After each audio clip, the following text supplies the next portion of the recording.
Okay, good morning, everybody, and I have great pleasure in welcoming you to this USIP event and this conference on Pakistani youth. This conference is being co-sponsored with the School of Public Policy at George Mason University, and I would like to acknowledge and thank the Dean, my old friend, Ed Rhodes, whom I haven't seen for many years. We were both Pew Fellows, so it's great. What a pleasant surprise to see you. Welcome. And Dr. Mehtab Karim, distinguished senior fellow at the school, for their support. I would also like to acknowledge our own Mueed Yusuf, whom I think most of you know, if not all of you, for his work in organizing this conference and for managing so well our Pakistan work.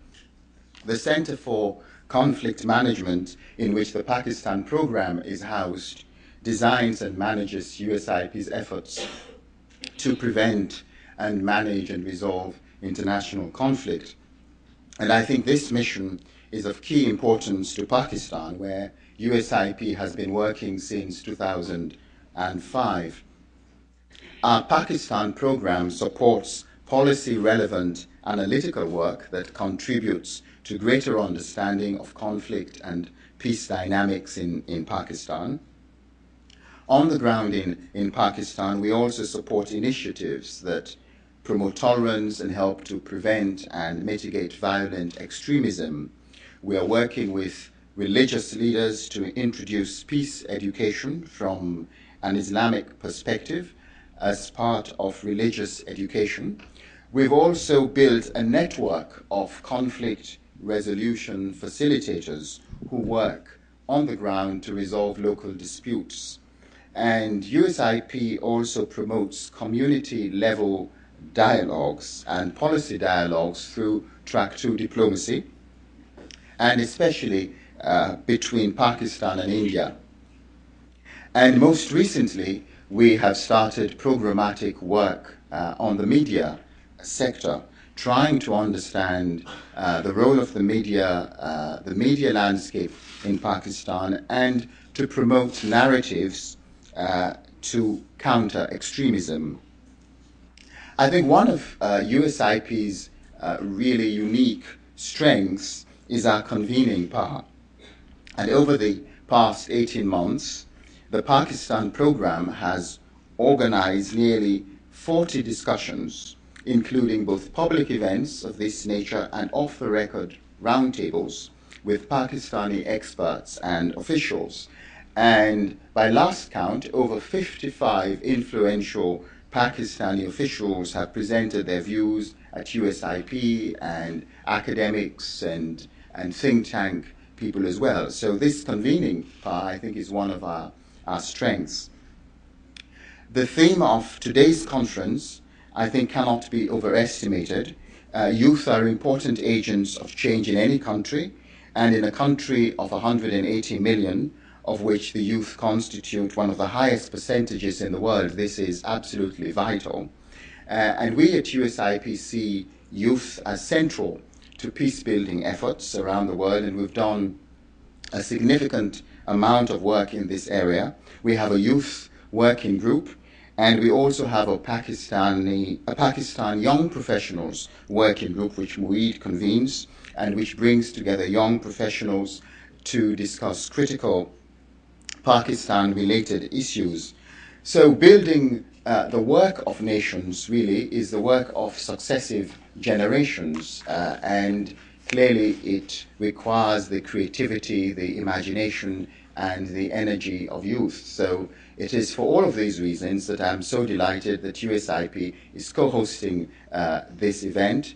I hope you have very productive discussions. I apologize that I will not be able to stay for most of the conference, but I look forward to getting the results. And I should also acknowledge and welcome Nassim, my former classmate from graduate school. It feels like a reunion all of a sudden with Ed and Nassim. So thank you very much, and Mueed?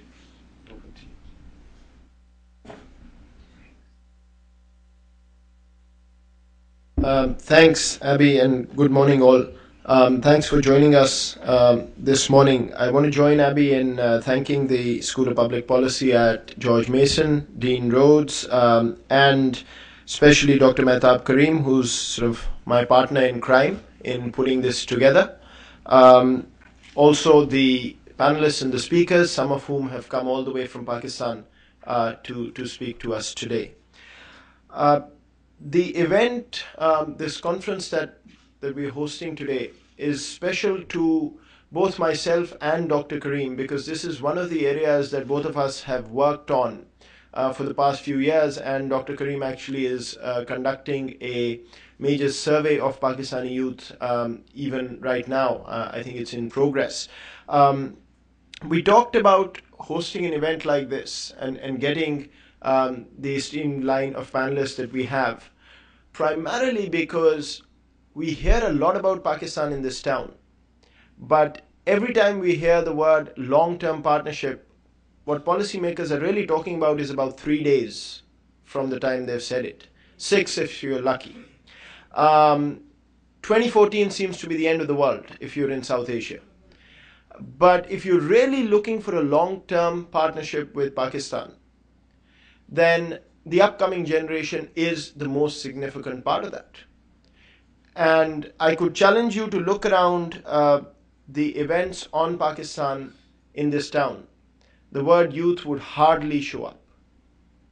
Partly because we don't know who they are, how they think, what they want for their country, and what they want in terms of the partnership with countries like the United States. So that's sort of the background that we enter this conference with. Of course, youth are important for any country. But in Pakistan's case, I'm sure all of you are aware, it's one of the largest youth cohorts in the world. Over 100 million of Pakistani, 180 million total Pakistanis are under the age of 29. And over 50 million are between 15 and 29 years of age. Now, if you're not going to understand this particular segment of Pakistani society, I'm afraid we really can't understand where this country is going 10 or 15 years hence. So I'm glad that we've been able to put this together. I again apologize for the 9 o'clock start, but we were told that this is when we can get the room, and so we can change that. I'm especially apologetic because we have a journalist in the first panel, and she's actually managed to come on time, so thank you for that. I was getting a bit worried. The program is outside. We've got 4 panels today. You've got bios and a few USIP publications outside as well, so feel free to collect them. We're going to be talking about the involvement of Pakistani youth in national development, the opportunities for youth in Pakistan. We've got a whole panel on Pakistani diaspora, bringing together people, Pakistani Americans who worked in the US government and outside and are still engaged in creating a feedback loop between the diaspora and Pakistani youth. And then finally, the role of education in bringing peace to Pakistan. At lunch, we're going to have a keynote speech by the Deputy Ambassador of Pakistan here in Washington, Dr. Asad Majid Khan, who will again be talking about Pakistani youth and how they can help harness the Pakistan-US relationship.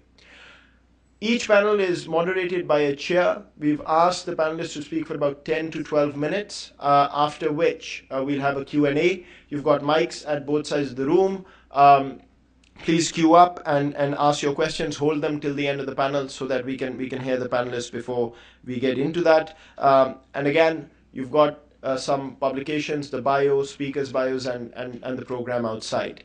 Let me invite Dean Rhodes to come and please chair the first session and the panelists to join in. Thank you.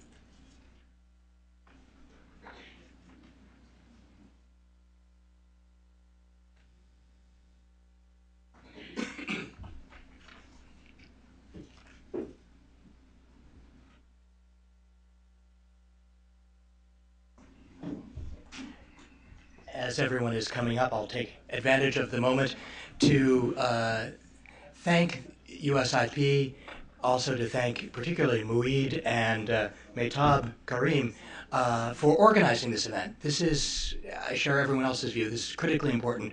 At George Mason, we share the view that you have over here at USIP and that all of you have, that understanding and engaging with the extraordinary developments that are taking place in Pakistan, understanding Pakistan as a nation, and understanding the extraordinary national development that is taking place within Pakistan, given the extraordinary youth of Pakistan, is critically important as we're going to move forward. So I'm grateful to Mueed and Mehtab for having taken the lead in organizing this panel.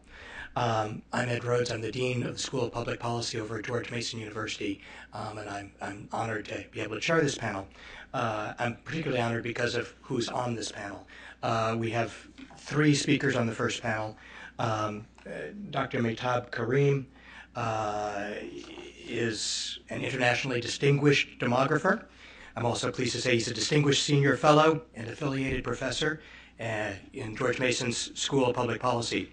Other recent academic appointments that Dr. Karim has held include ones as the HEC Professor of Sociology at Quaid-e-Azam University in Islamabad, as Senior Research Fellow at the Pew Research Center here in Washington, and as Professor of Demography and Head of Population and Reproductive Health Program at the Aga Khan University in Karachi. His full biography is outside. I could go on for quite a while, so I'll leave it to you to glance at his full biography. Dr. Karim's undergraduate work was at the University of Karachi, and he completed his graduate studies here in the United States at the University of Chicago and Cornell University.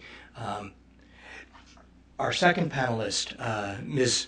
Nazim Zahra, currently serves as Director of Current Affairs at Dunya Television and is a fellow of the Harvard University Asia Center.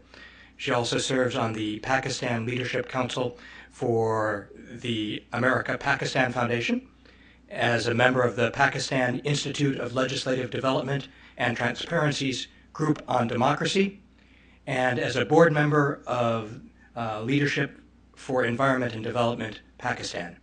She served as the President's Special Envoy on UN reforms and on the President's Advisory Committee on Foreign Policy and National Security, as well as a member of the President's National Kashmir Committee. Ms. Zahra has taught at Johns Hopkins School of Advanced International Studies, SAIS, and in the Department of Defense and Strategic Studies at Quaid-e-Azam University in Islamabad. Ms. Zahra has a master's from the Fletcher School and a master's in business administration from Quaid-e-Azam University. And our third panelist, Mr. Mohammad Salim Ranja, is the founding director of Akhawat, the path-breaking Pakistani microfinance institution, which is now Pakistan's largest. He's also on the board of the Talim Foundation, which provides education to over 4,000 children in Balochistan. Previously, Mr. Ranja worked in a variety of civil service positions in Pakistan, including the Inland Revenue Service, Pakistan Customs, and the Ministry of Commerce and Civil Service Academy. He's worked in the Prime Minister's Secretariat since 2006 and currently serves as Joint Secretary. This is an extraordinary panel, and I'm the only bad guy on this panel. My duty, having introduced everyone, is to now try to limit them to 10 minutes apiece. I apologize in advance because I know each of you has far more than that, but we also need to leave time for questions. So let me start by turning the platform over to Dr. Karim and Mehtab. After about 10 minutes, I will gradually move you off. Thank you very much.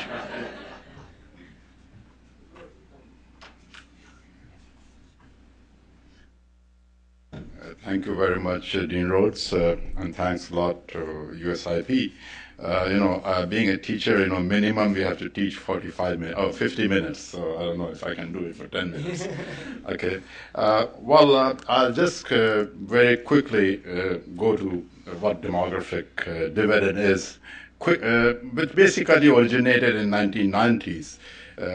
East Asia experience, where they looked at, David Bloom and Jeffrey Williamson. They looked at what is behind the growth potentials of East Asian countries, and they found the demographic dividend, which is basically proportion of young people to the total population, taken usually between 15 to 29, contributed about 1/4 of the growth in East Asia. And that became a catchword for demographers. They started talking about, hey, we have higher than proportion of population in this age group, so we also have a dividend. Why it occurs when fertility starts declining along with mortality, and so people are surviving longer, especially children, and there's a bulge. And that is known as youth bulge, when there are too many young people. Every country around the world has passed through it. I think that US was in just before the Civil War. That was a situation here. Russia in the early 20th century, China in the second half of the century, and then other countries have following that. But this doesn't stay for very long. You know, it's a sort of transition where, you know, a generation or a couple of generations, they are very young, and then they pass on, they become older. The typical example of Europe. Now, Korea is a typical example in Asia where it started with a youth bulge, too many young people in the 1950s, and they realized that they cannot live with it, and so they started controlling their population, one of the first countries in Asia which did so. And now they are in the ideal position when there are not too many young people and not too many older people. So that is, but you know, if you look at the what we call pyramid of Korea, it would appear very clearly that Korea has passed through the bulge situation, and they may enter the same situation as Japan and Europe.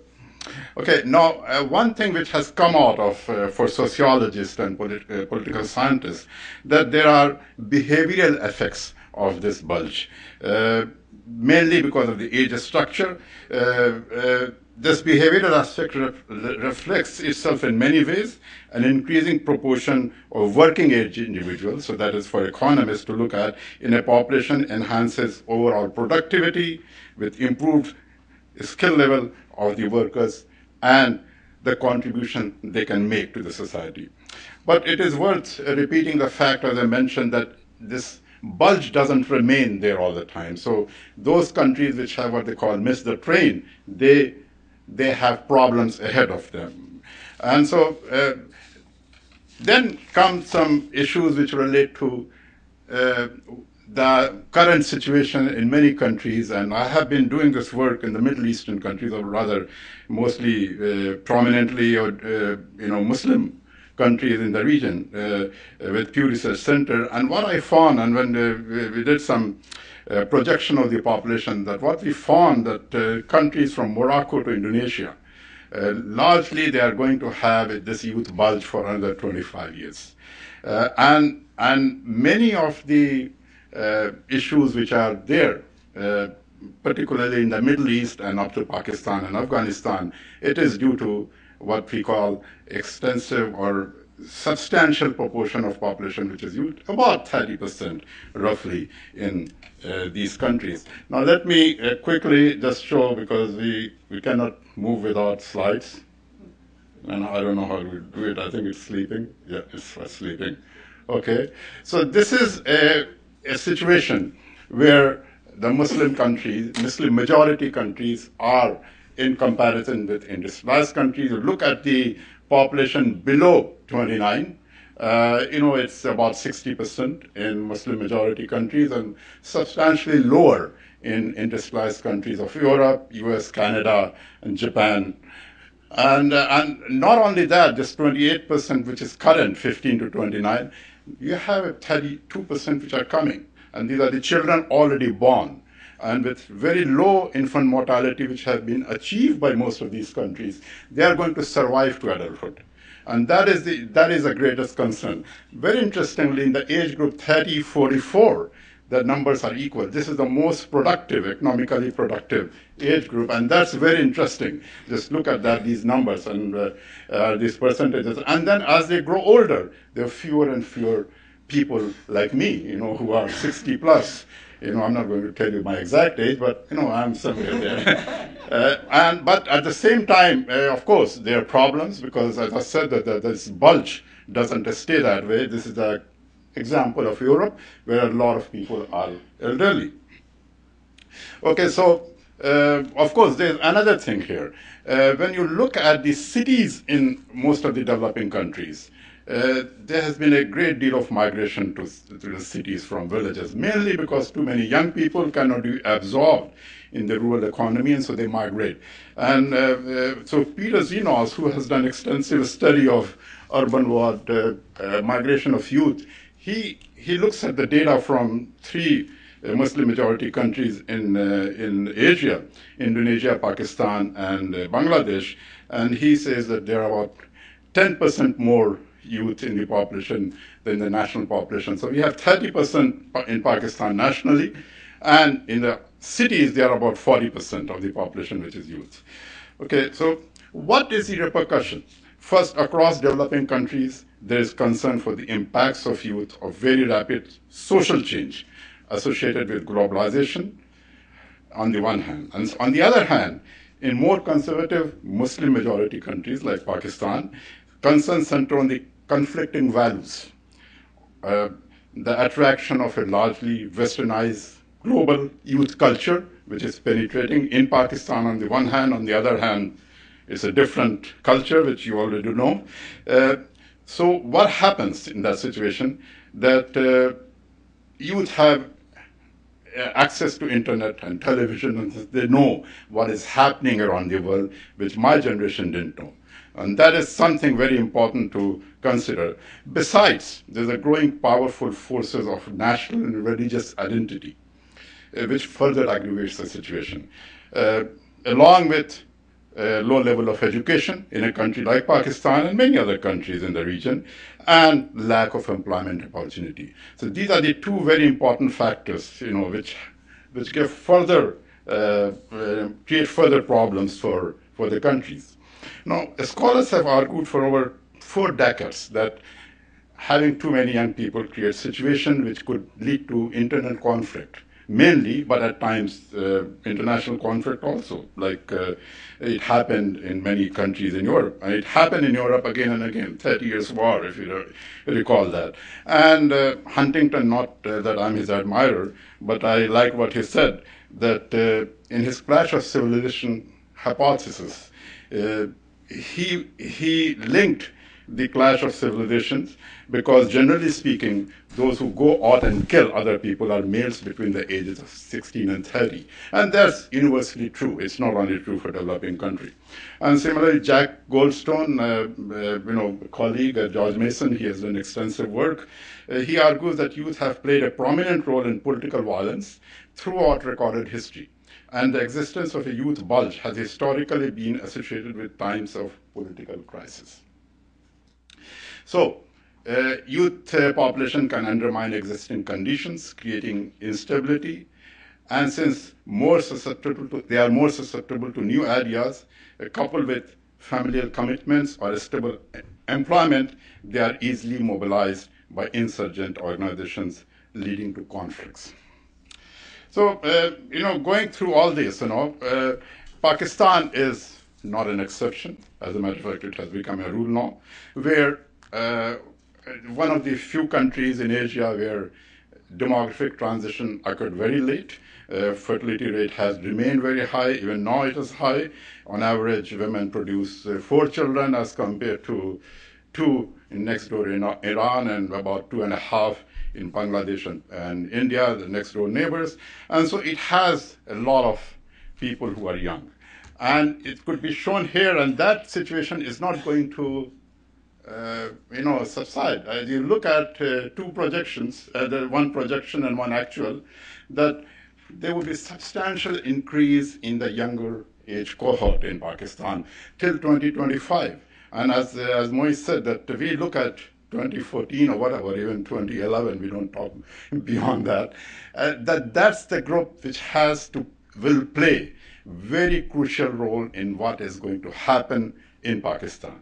And that's why it's so important for many of us demographers and political scientists and economists to look at that group, that what are their potentials and what could be done. If nothing is done at this time, then I think the situation will get worse. Okay, and of course, I'm sure that economists in the next panel are going to talk more about it, but they have shown that how using this youth bulge could be very useful for the society. Wherever, which society, which country is able to do that, they are marching towards progress. Okay. Now let me come to some of the data from Pakistan and then try to wind up quickly. First of all, here is a comparison of Pakistan with other countries in Asia. And as you can see that about 54 million young people in Pakistan. That's going to increase to 65 million in next 15 years. And the proportion of youth is going to remain high as compared to, say, Indonesia. South Korea, I gave you example. US is another interesting example. Again, exception because of a large-scale immigration to US is very much unlike Europe. But you can see that this 54 million or 60 million people, or 65 million, in next 5 years there will be perhaps 60 million already. That is the group which has to be looked after. And I often say that just look at the about 60 million Pakistani youth. They are the combined population of Afghanistan and Iraq. Or if you just look at the males in Pakistan, they are about close to 30 million, which is more than the population of Afghanistan. So so you cannot leave them alone. And that's why when Moeed and I were talking about, they said that this is a very crucial group which has been ignored, not only in here, by think tanks in US, but also within Pakistan. There has been no proper youth policy, for example. How to use them. Some people are doing work on their own, but I'm talking about national level. There's no national level effort to involve youth in productive activities. And if you look at that, there are other indicators which are again, not very encouraging for Pakistan in red. Already 13% of our population is below age 5. It shows that too many children are being produced. And you look at what are they doing, the young people. Age 10 to 16, the secondary enrollment ratio is one of the lowest, or the lowest in comparing to all these Muslim countries, and they're not very good anyways. But it's still, I'm just, that's not a very good comparison, but look where they are. And net enrollment ratio in colleges and university. That's, again, very low. And I'm glad that we have people who are going to talk about it, how to increase that enrollment. And Dr. Nizamuddin, who is working on how to involve youth in, rural youth and living in small cities and even cities, how to enroll them in colleges and universities. And I'm glad he's here. He just came in. Thanks for coming all the way from Pakistan.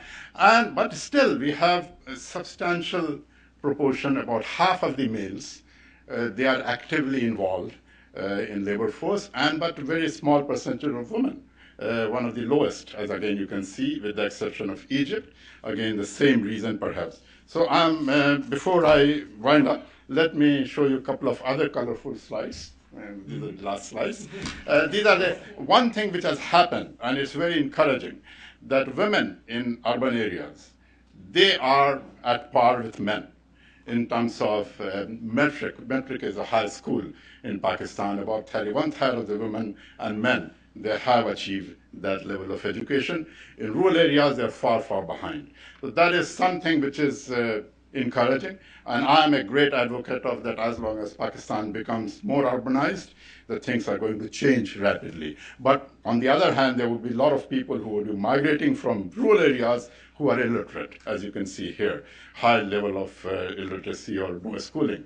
Secondly, the labor force participation rate, substantially low among females in each, in both categories, but particularly among those who are 20-24. And the demographers never leave this thing behind. This is the women who are married before age 20 and become pregnant. 58% of rural women and 48% of urban women, very high percentage who are married, about more than half almost because about about close to 40% of Pakistan's population is urban only. And then substantially high proportion of them are pregnant before age 20. So that is something one has to, so when we talk about policy, it's not only education and providing them employment, but also to stop the childbearing process through correct measures, which Pakistan has not been able to do so far. I don't want to preempt all the other speakers because there's a lot of things one can talk about. Thank you very much for allowing me to speak. Perhaps. Thank you. Thank you so much. That was a wonderful overview of the opportunities and challenges of what we have to deal with today. Thank you, Mahtab. Naseem? Thank you. I hope these 10 minutes will be as long for me as well. It isn't a colleague thing. Thank you very much. Let me thank first USIP and George Mason University for asking me to come and speak, and particularly Professor Mehtab and my friend Moeed. I think this is a very important subject, and I say this because I have to be very honest. I have not reflected on this before being asked to speak on it, and I think it's a very critical subject. And just let me start by reminding the audience of a few things. As we speak now, we have in Pakistan a 13-year-old girl by the name of Malala Yousafzai, who's fighting for her life in a hospital in Peshawar.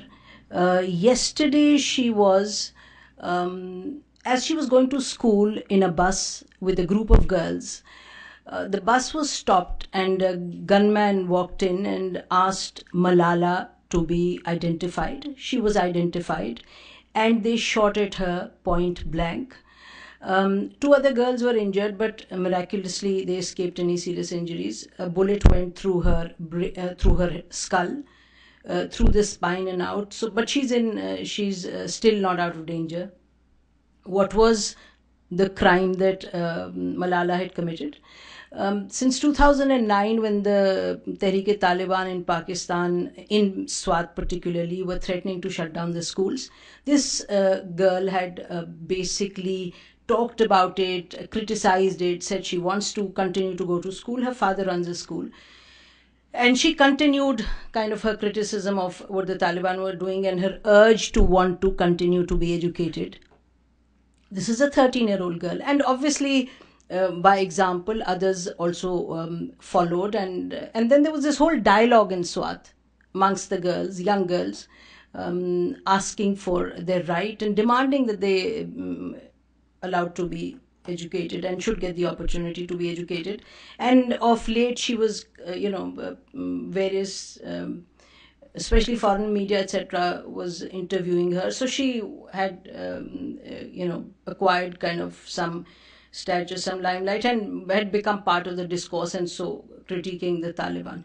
At the same time, you have 14-year-olds in Pakistan who become suicide bombers. At the same time, you have in Pakistan, 2005, I remember being in a national parliament, a youth parliament. It's something very exciting, very interesting. Started about 8-9 years ago by this organization PILDAT. And they bring in about 60 young people, young men, boys and girls from different schools from all corners of Pakistan. They select people, 60 of them, and they hold parliaments 5 times a year. And so they get a sense of, policy issues, and it's like your United Nations project. It's the same kind of project. So I remember sitting there once as a part of the panel, and there was this young student who stood up, and General Pervez Musharraf was then in power. He stood up and he confronted General Pervez Musharraf and talked about, military rule and how he was conducting the country, how he was dealing, etc., etc. And then at the same time, you had in 2007, I remember standing outside of the jail, and where I had my friends, 16-year-old and his 2 other friends in jail. Why? Because they were put behind bars for the night, I think 2 nights, because they were protesting for the restoration of the judiciary. protesting, demanding the restoration of the Supreme Court and the judiciary. I can go on and on. The point I'm making is that in Pakistan, I was asked to speak on political participation amongst youth in Pakistan. I don't want to go into facts, go into figures, because who can go into figures with Professor Mehtab sitting there? But I just want to bring home certain concepts. So you have in Pakistan, this is what we're looking at. You're not looking at just political participation linked to political parties. These are, I gave you examples of individuals doing things in Pakistan. Obviously, a suicide bomber is not an individual. Obviously, he's tied to something. This girl also is tied to social groups. So you have all of these activities taking place outside of the political parties. Let me, before I come to where we are today, just a very quick trajectory of how the youth have participated in politics over the years. So you have, you look at the 50s, when the country was created in 47, you just had two political parties who had youth wings. There was the Communist Party of Pakistan and there was Jamaat-e-Islami, the right-wing party. So you had these two parties.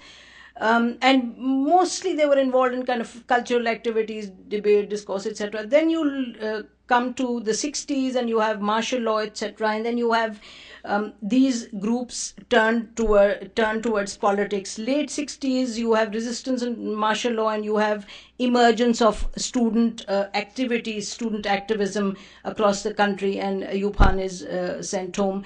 You come into the late 60s, early 70s, you see the emergence of left-wing students groups. And by 70s, 80s, you have in Pakistan essentially various student groups, and that's your youth participating in politics. They become mostly an extension of the political parties in Pakistan, and the politics of Pakistan has been a major determinant. So the Pakistani youth is not delinked to his or her context, have been since the day the country was created, has been very much conscious of the context in which they function.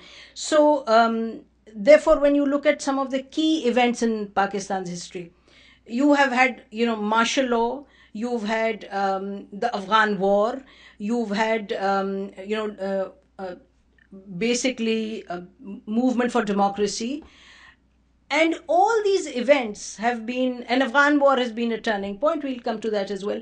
So it's within this broader context that the Pakistani youth have been politicized, have been involved in politics. And so since from the 60s, 70s, right up to, I think, 2000, or probably till you have martial law of Ziaul Haq, General Ziaul Haq, 80s, 90s, you have the youth in Pakistan very actively engaged in political struggle, but as an extension of what the mainstream political parties are basically propagating, demanding, and involved in. Subsequently, where are we today in terms of the political parties? In terms of political parties, every political party, from People's Party to PMLN to MQM to, let me just go back a bit. You see then in the 70s, 80s, also the emergence of groups, nationalist groups come up, ethnic groups. So you have the Balochistan Students Organization, which is still a very active organization because of what is happening in Balochistan in Pakistan today. You also have the emergence of All Pakistan Students, Mahajir Students Association, an extension of what the MQM is doing. So I just, basically the context within which the students and the youth in Pakistan gets involved in politics. So today all these groups have now and student unions were banned in Ziaul Haq's time. So, that kind of, that platform was shut for them, but the political parties took them on, and the students the youth still remained involved, but from the political parties platform. You have then, right now, as I said, youth wings in most of the political parties. And, I spoke to most of the political parties just preparing for this. And all of them have a youth wing. And Today, it's a different kind of situation. I think People's Party is perhaps the only party that is now trying to now set up what they're calling health worker cadres and employments, some other cadres where they're going to bring in the youth and get them involved in employment opportunities. And basically, they're thinking of education and health cadres where they'll bring in youth and give them a year or 2 years of jobs. And so they can earn a living plus serve the country. This is the plan. They haven't executed it yet. But other than this, you have obviously other political parties like MQM and PMLN and Jamaat-e-Islami and all of them. Their student wings are, some of them, are more sophisticated in terms of their discussions, etc. But I think it would be incorrect to say that any of one of them are actually in any substantive way addressing the issues that exist, or are in any case getting the youth involved in a very creative manner, in a very productive manner. But that's the politics for you. But let's see where the youth are on their own today. Today, the 21st century youth in Pakistan, let me just give you a few figures. And I think that's a political participation for you as well, because I don't see politics as really those who are involved in political parties or political activities, electoral political activities. Politics for me is any activity that engages an individual in the context, so that whether you're looking at issues like environment, health, etc., or whatever, as long as you're doing it beyond your own immediate person, I think that is a kind of a political activity. Today you have in Pakistan basically 21st century youth is doing what? They are involved, they've got technology, they've got social media. You have in Pakistan a very, very vibrant public discourse. I think electronic media has helped it, social media has helped it. So in Pakistan there are no longer there is no sacred cows. Critique is open. It's kind of it's blossoming. Some will say over blossoming, but there is a very, very vibrant dialogue, debate, discussion on everything and anything. In some ways, I would argue that Pakistan is really a laboratory both of a place where there's crisis taking place, but a laboratory from where I'm confident new ideas and new wisdom will emerge. And so we are really in that period of debate and dialogue. So the youth have also, in addition to social media, technology, all of that, the youth now know that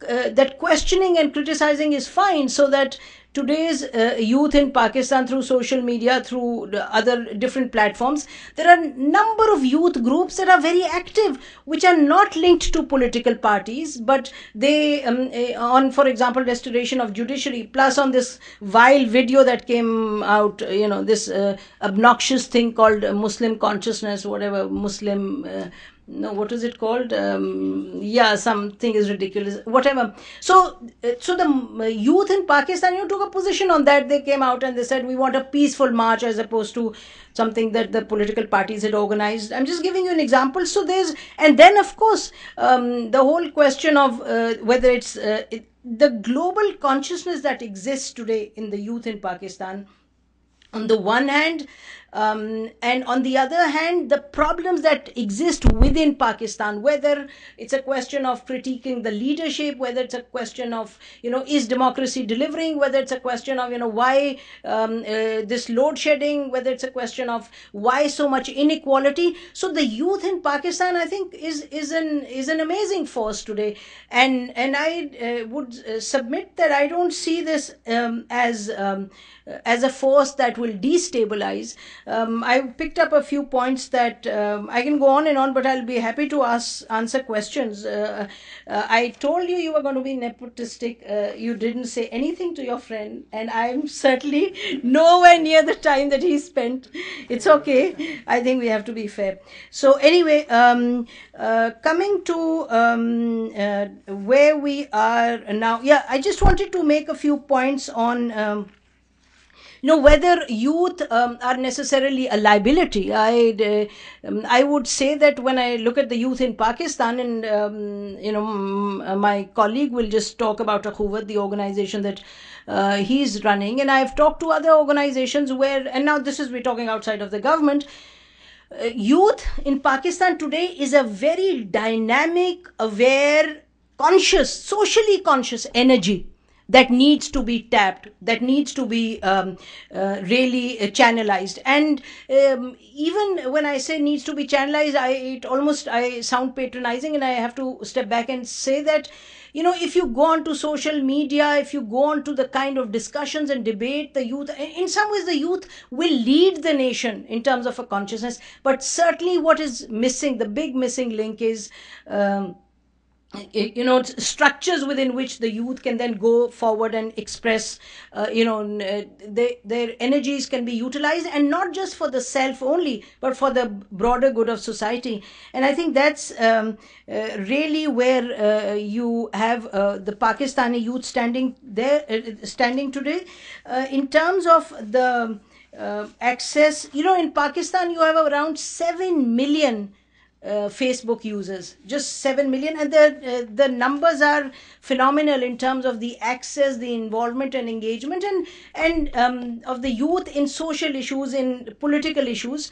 But today you've got Imran Khan's political party, and I think that another interesting thing is that when we look at the 60s, the inspirations, the ideals that people had, you were looking at 60s and 70s poets and Che Guevara, people were looking at Mao Zedong, they were looking at. Today they're looking at whether it's Imran Khan or whether it is now this girl, and inshallah she'll recover hopefully and will become a really living icon, the child who is right now in the Peshawar hospital. So I think that it's a very interesting, exciting time for in Pakistan, and especially, as I said, this is a positive energy.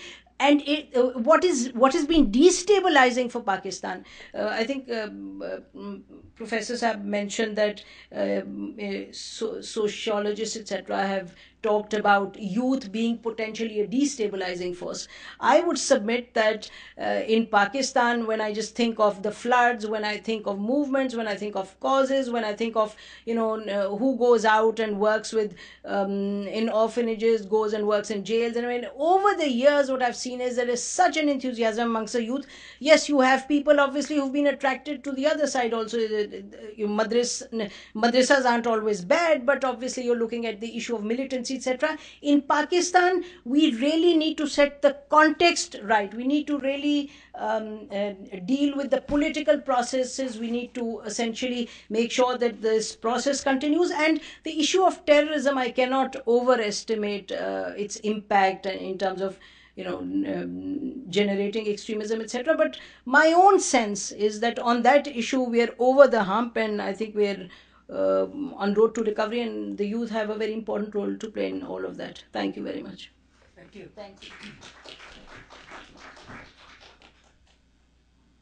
The opportunities as well as the challenges. Salim, may I invite you?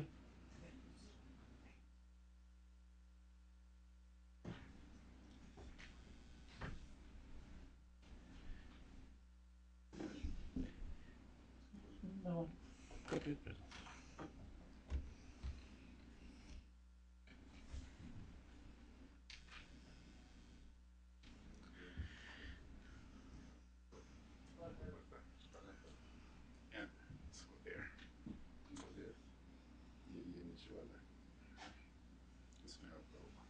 Okay.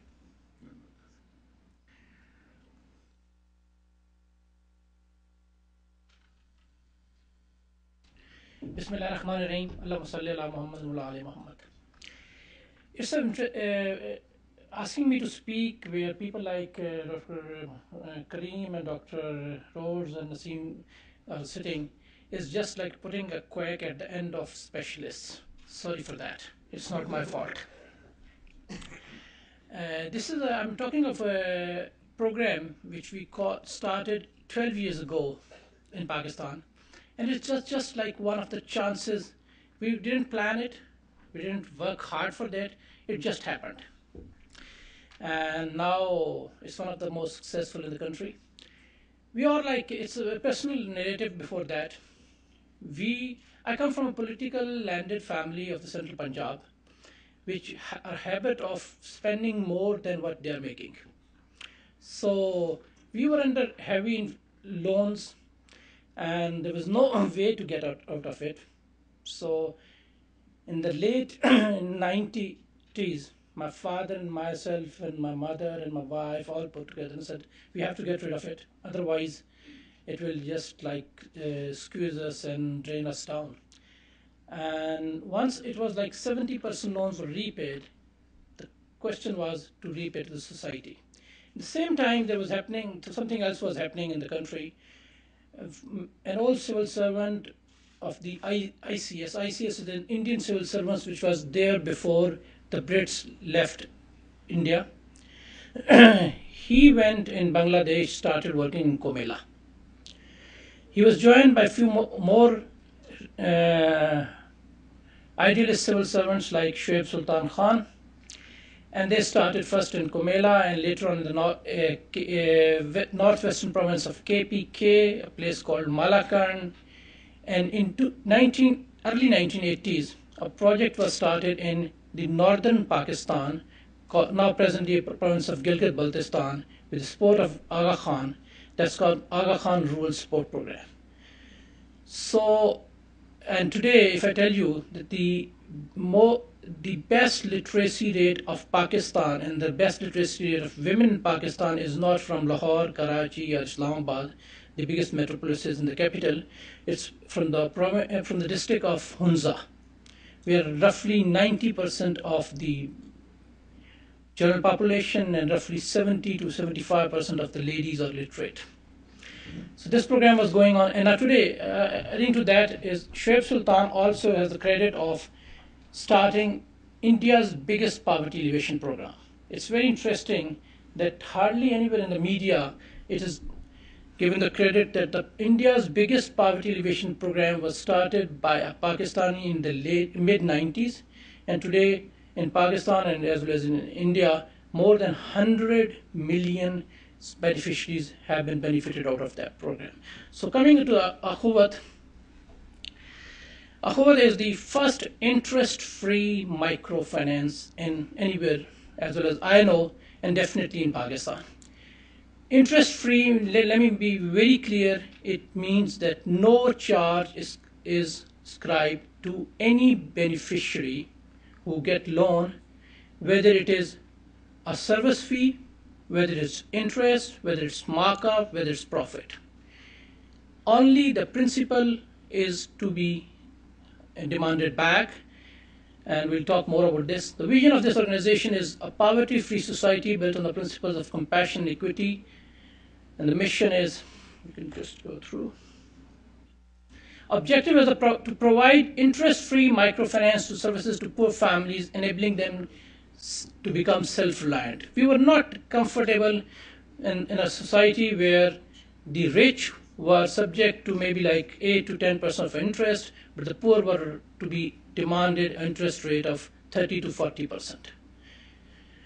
To promote Qarz-e-Hasna as a viable model and a broad-based solution for the poverty alleviation, we looked at the media was to provide Qarz-e-Hasna. Qarz-e-Hasna means to pay back in the strictly principle. If somebody gives you $100, he is supposed to back $100. To provide social guidance, capacity building, entrepreneurial training, to institutionalize the spirit of brotherhood, compassion, and volunteerism, to transform Akhuvat borrowers into donors. That's why it was very important. That Pakistan is supposed to be one of the countries with a very high record of charity, but we wanted people to move away from charity. And the people who once got the loans was convincing them to give the loans, to give the donations, to make Akhuvat a sustainable, growth-oriented and replicable organization. Our board was not very comfortable with unnecessarily growth, and we said if somebody is convinced, instead of asking us to pay, to donate, we suggested that you replicate the same thing. The process of the first of all, it started with a credit pool. And the credit pool, the first 10,000 rupees in year 2001 was donated by my wife, Taira Shamsher. She's still a housewife looking after the kids, sitting in Islamabad. And all of the credit goes to her. That 10,000 rupees was given to a lady who was not comfortable to get charity. She said, I am an honorable woman. I'm an honorable lady. I am not interested in any charity, any support, I need a loan which I can repay.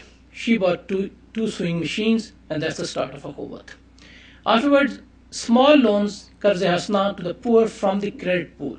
The loans are given to start and expand business, are meeting social needs. One of the objectives is to increase the income of the poor, and the second one is improve the quality of the life and poverty alleviation, and ultimately creating a better society. The loans were given from the credit pool is interest-free. Again, interest-free is very important. No service charge, no profit, no markup, and no any kind of service charge. Credit pools were created through the philanthropy spirit of the Mawakhat. Mawakhat is an Arabic concept. When Prophet Muhammad ﷺ shifted from Makkah and went over to Medina, he set up Mawakhat among the both parts of the Muslims 1400 years ago. Makkans who didn't have much to do, they were made brothers of one Medinite. So the Medinites start supporting the people from Makkah, and within like 8 to 10 years, they all were very prosperous. Activities of Akhuwat are centered on religious places, mosque, church. Very soon we are planning one branch in Nankana Sahib, the birthplace of father of Sikhism, and maybe like next 2013 we will have a branch in one of the Gurdwaras in Nankana Sahib. The combination of this organization is volunteerism and necessary compensation. I will come to this volunteerism a bit later. And instead of expansion, we are concerned about replications. And most important is making the borrowers as a donor. Let them not to be parasites on the society. Let them feel honor, and let them, instead of just taking in, it should be more a giving and sharing concept. What Akhuwat did was, starting from 10,000 rupees, 10,000 at that time was roughly $200. Today the credit pool has become more than 50 crore rupees. That's roughly, how much would be? $10 million. The pool is a revolving fund. The amount is regularly dispersed and recovered, and up till now, Akhuwat has been able to give 2.6 billion rupees, that's roughly $27 million.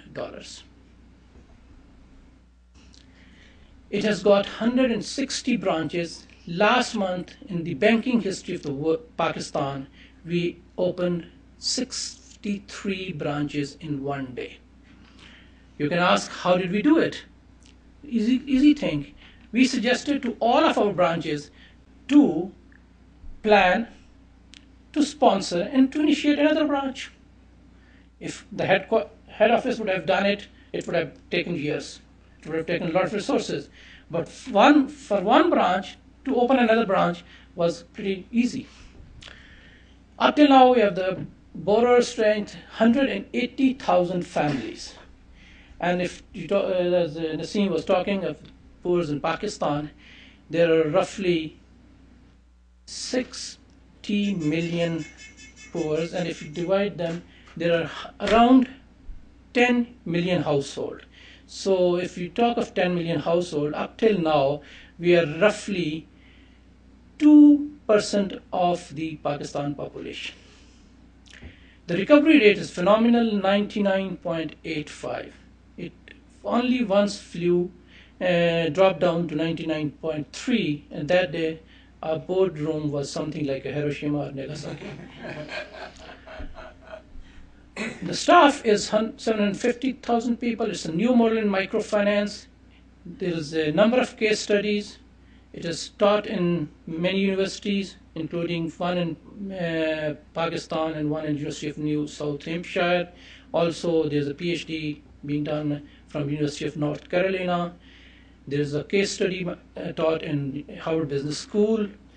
There is one other case study being written for Lee Kuan Yew School of National University of Singapore, and so on and so forth. The most interesting thing was we were charging around 5% interest, 5% service charge till 2009. But most of our board members are not comfortable. Once we say that it's interest-free, once we say that instead of when the microfinance sector in Pakistan is charging anywhere between 30 to 40%, and we are charging 5%. Why 5%? Either to go on to the market rates or just scrap it down. So the concept was we introduced membership donation program. Some of our borrowers came that what they can do for a Howat. And one of them, can we donate some money to you? Question was, we never thought about that. Actually, it was one of the borrowers who proposed this idea. And they said, okay, give us a donation box. We will put 1 or 2 or 3 rupees coin in it.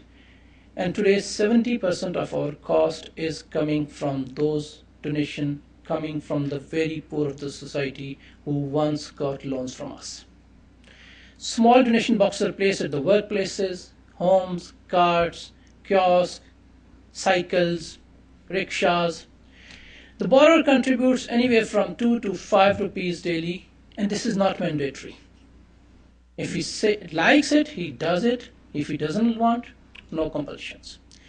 And there are more than 50,000 active borrowers. This is the strength of Pakistan civil society, which is not reflected anywhere in the Pakistani media and not in the international media. What did Akhuwat introduce? First of all, interest-free microcredit. He is insisting on the time, and I come from a country where the military dictators come for 90 days and they stay there for 90 months. The interesting thing is the use of religious places, transforming borrowers into credits, volunteerism. Volunteerism is very interesting that none of the directors are paid and they even don't claim any expenses. If I'm here to speak on this, this is my contribution to Howat. I'll not be charging, anybody, anywhere traveling will not be charging anything to Howat. One interesting thing is family enterprise loan. Because loans have been given to, in few cases, women, in few cases, men, it has created some friction in the societies of South Asia. So we came up with a family enterprise. When a man has to get a loan, he has to have the support of a woman. And if one woman wants, she has to have a support of the woman. Loan products are various. I'll not get into it. One is liberation loan. All those who had any interest-based loan, we offer them that we are ready to pay you lump sum and pay us back without any additional cost in installments. Akhuwat created a mutual support fund which is for its workers and also for its beneficiaries. If they die, the loan is waived off. Loan to the special. There's one big aspect of society which is like poor and with some disabilities. Somebody doesn't have a harm. We put a lot of emphasis on creating some entrepreneurial options for people with disabilities. In disaster, we introduced the Rajanpur model in 2010, 200 million rupees, that's like roughly $2 million have been given to Rajanpur, and the recovery rate from there is 100%. We emphasize on the replication of the model, and the most important is simplicity in the operation. And you can judge the simplicity by think organization which has got given $27 million as of now doesn't have a vehicle of its own. All the workers use cycles and bikes. Future plans are, next year we plan to disburse $4 billion, roughly $40 to $43 million. Expansion, we are largely now concentrated from Punjab and KPK, but next year, inshallah, from next year onwards, we will be in all the four provinces and 2 KPK and AJK, GB and AJK. Akhuwat just has been started its Akhuwat University, and you'll be glad to know that it will be in the region first tuition fee free university. All the borrowers will be contributing to run the university so that their kids can get free education. Replication in the regions are planned in India, in a major shrine called Ajmer Sharif, one in Afghanistan, in Turkey, and in Bangladesh. I just want to show you a quick photograph. Okay, we just need to allow a little time for questions because. If you allow me, just a few photographs what the people do.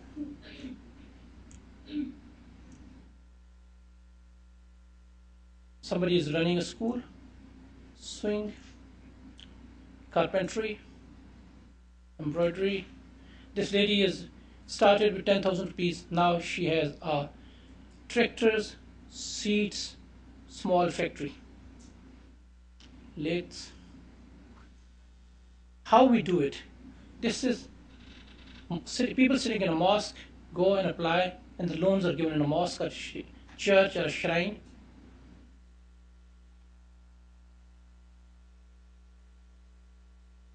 One of the, if you're familiar, I'm sure some of the familiar, this is Data Darbar Shrine in Lahore, one of the biggest. Shah Jamal Shrine.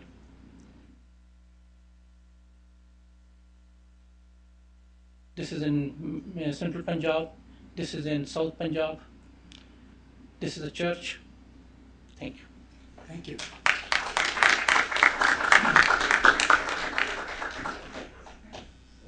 We need to finish up by 10:30, but we still have about 10 minutes. I would like to invite questions for our panelists.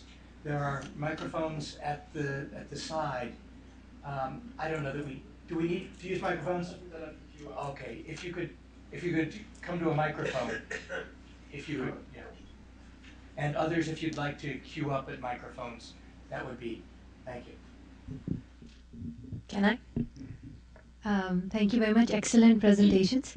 My name is Fawzia Said, and I also work with youth for the last two and a half decades. I want to comment around the first two speakers, and Naseem has, and Mr. Qazi also, very well kind of painted the context. I just want to accentuate some of the points that were already mentioned. I think it is important to note that when Ziaul Haq's time was there, it was about 10 to 11 years.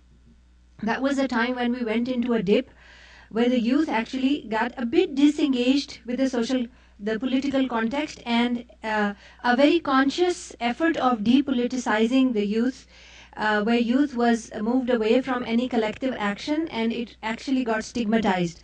So even our international players, when dealing with civil society, considered non-profit, non-political, non-religious as the prerequisite of engaging with organizations. And I think our recovery with youth really has started from 2007, when with the movement for restoration of judiciary and then getting more involved in the political parties. So there was a period of almost 2 decades where we kind of lost our younger generation.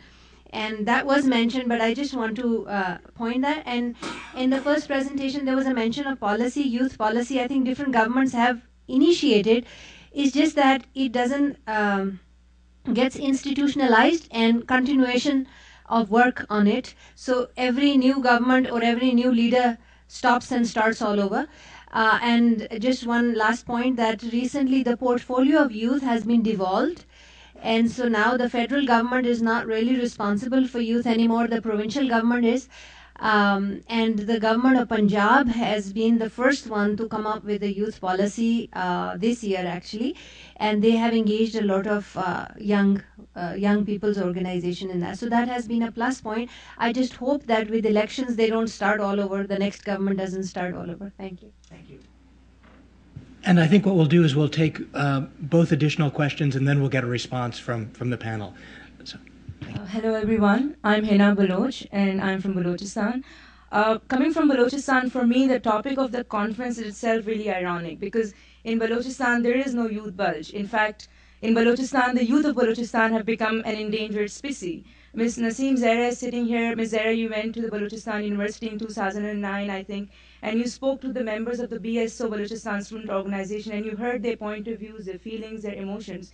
And in fact, one of the youth who was present in your program, Kambar Chakar Baloch, was picked up in 2011 by the Pakistani authorities, and his brutally tortured body was found near his hometown a few months later. So in an environment which is so hostile for Baloch youth, where the Baloch youth are being targeted for asking for their rights because of their ethnicity, what hope and opportunities do you think are there for the youth of Balochistan? Thank you. And these will be the last two questions, and then we'll get a response. Thank you. I'm Nizamuddin from University of Gujarat, Pakistan. I want to first of all congratulate USIP for organizing this very important issue for Pakistan. I've been in education institution for the last 7 years. I've been dealing mostly with college students and university students. The demography is something which you need to keep in perspective here. I heard the very good thing by Zahra about how youth is very vibrant and operating, but I want to bring back to her the demographics of youth. The majority of the youth are in bad shape. They're living in poor conditions. Education literacy is the lowest. There are 1.4 million students are studying in colleges. But the college education, which I'll talk about in the afternoon, is pathetic. They are being given degrees of BA, BCom, BSc with no skills to work, no job market to get in the marketplace. The education is completely off the line. The old-fashioned colonial degrees of BA, BSc, and BCom with no skills at all. We'll talk about why we moved to community colleges and skill colleges. But demography is such that there are very good examples of youth activities I know, social media, participation, but they're mostly politically motivated, backed by political parties. Very few of them may not be, but most of them political party backed. My question is, how do you forget the large number of youth in Pakistan who need education, need investment? Akhuwat, I am very much fond of them. Akhuwat is doing a great job. But I want to ask the same question to them. Where are the youth institutional development? Where are those? I know I've been talking about the Dera Ghazi Khan University. I've been in touch with them. I have been suggesting them, don't make a university, make a technology institution where you can transfer technology, not degrees again. Want people to have technology education so they can go and work. Look at Germany, they have no university degrees. The majority of them take technological degrees. They don't go for Bachelor of Engineering, they go for technology degrees. Unless Pakistan moves towards technology education, having more universities, there are already 135 universities and 1,600 colleges in Pakistan. Most of them could be converted into more technologies. I think we need to not forget about demography of youth. There are large numbers. There are millions of them. The 50% of Pakistan's population is youth. No investment is being done. No public policy, no government program is addressing that young population. Paulina Ojeda from the International Foundation for Election Systems. And my question just basically has to do with drilling a little bit down into some of the information that you provided. For example, I know that there's a lot of talk about technology being something that is youth related in terms of political participation, but who are the people behind, who have access to the internet and who have Facebook pages? Are they mostly men? Are they women? From what classes do they come from? The same question is sort of what I'm interested in knowing for the microfinance program of these 180,000 families. How does that break down you mentioned that they need the support of a woman. But how much of the money actually goes to women? How many of these are youth? Are there any programs that maybe link the program that you have into helping youth develop skills that then they can, like, you know, have something productive to do besides, of course, go to school too, because you don't want to, you know, put them in the labor market when they should be going to school. But I'm just wondering if there are those type of programs in place. Thank you. 4 wonderful questions, 3 panelists, and 3 minutes to go. Let me suggest Mehtab, and then Naseem, and then Salim respond, wrap up, and I assume that during the rest of the day there'll be more chances to respond to these questions. Yeah. This time I'm just going to take half a minute in responding that, of course, there are a lot of challenges as well as opportunities. A lot could be done in Pakistan. You know, I agree with what Dr. Nizam said. I don't know, unfortunately, much about Balochistan, but I'm going to do a survey there and find out what the youth is doing there. But you cannot say that all the youth has disappeared from Balochistan. Of course, it's very unfortunate that some of them have. But the country is going through, or at least the province is going through the problems, and I'm sure that they will overcome. They need to be involved, they need to be engaged, and I think that's what Naseem Zara has been talking about, and so I'll pass it on to her. What are your suggestions? Very quickly, I think on Balochistan, I don't need to add to what you're saying already, because I think there's a lot of truth in what you're saying. I would only say that Akhtar Mengal Saab's 6 points that he's proposed, I think, are very promising, and I have a sense that in Pakistan there's a recognition that we have to look at Balochistan in a serious, concerted manner and address the issues that you're raising.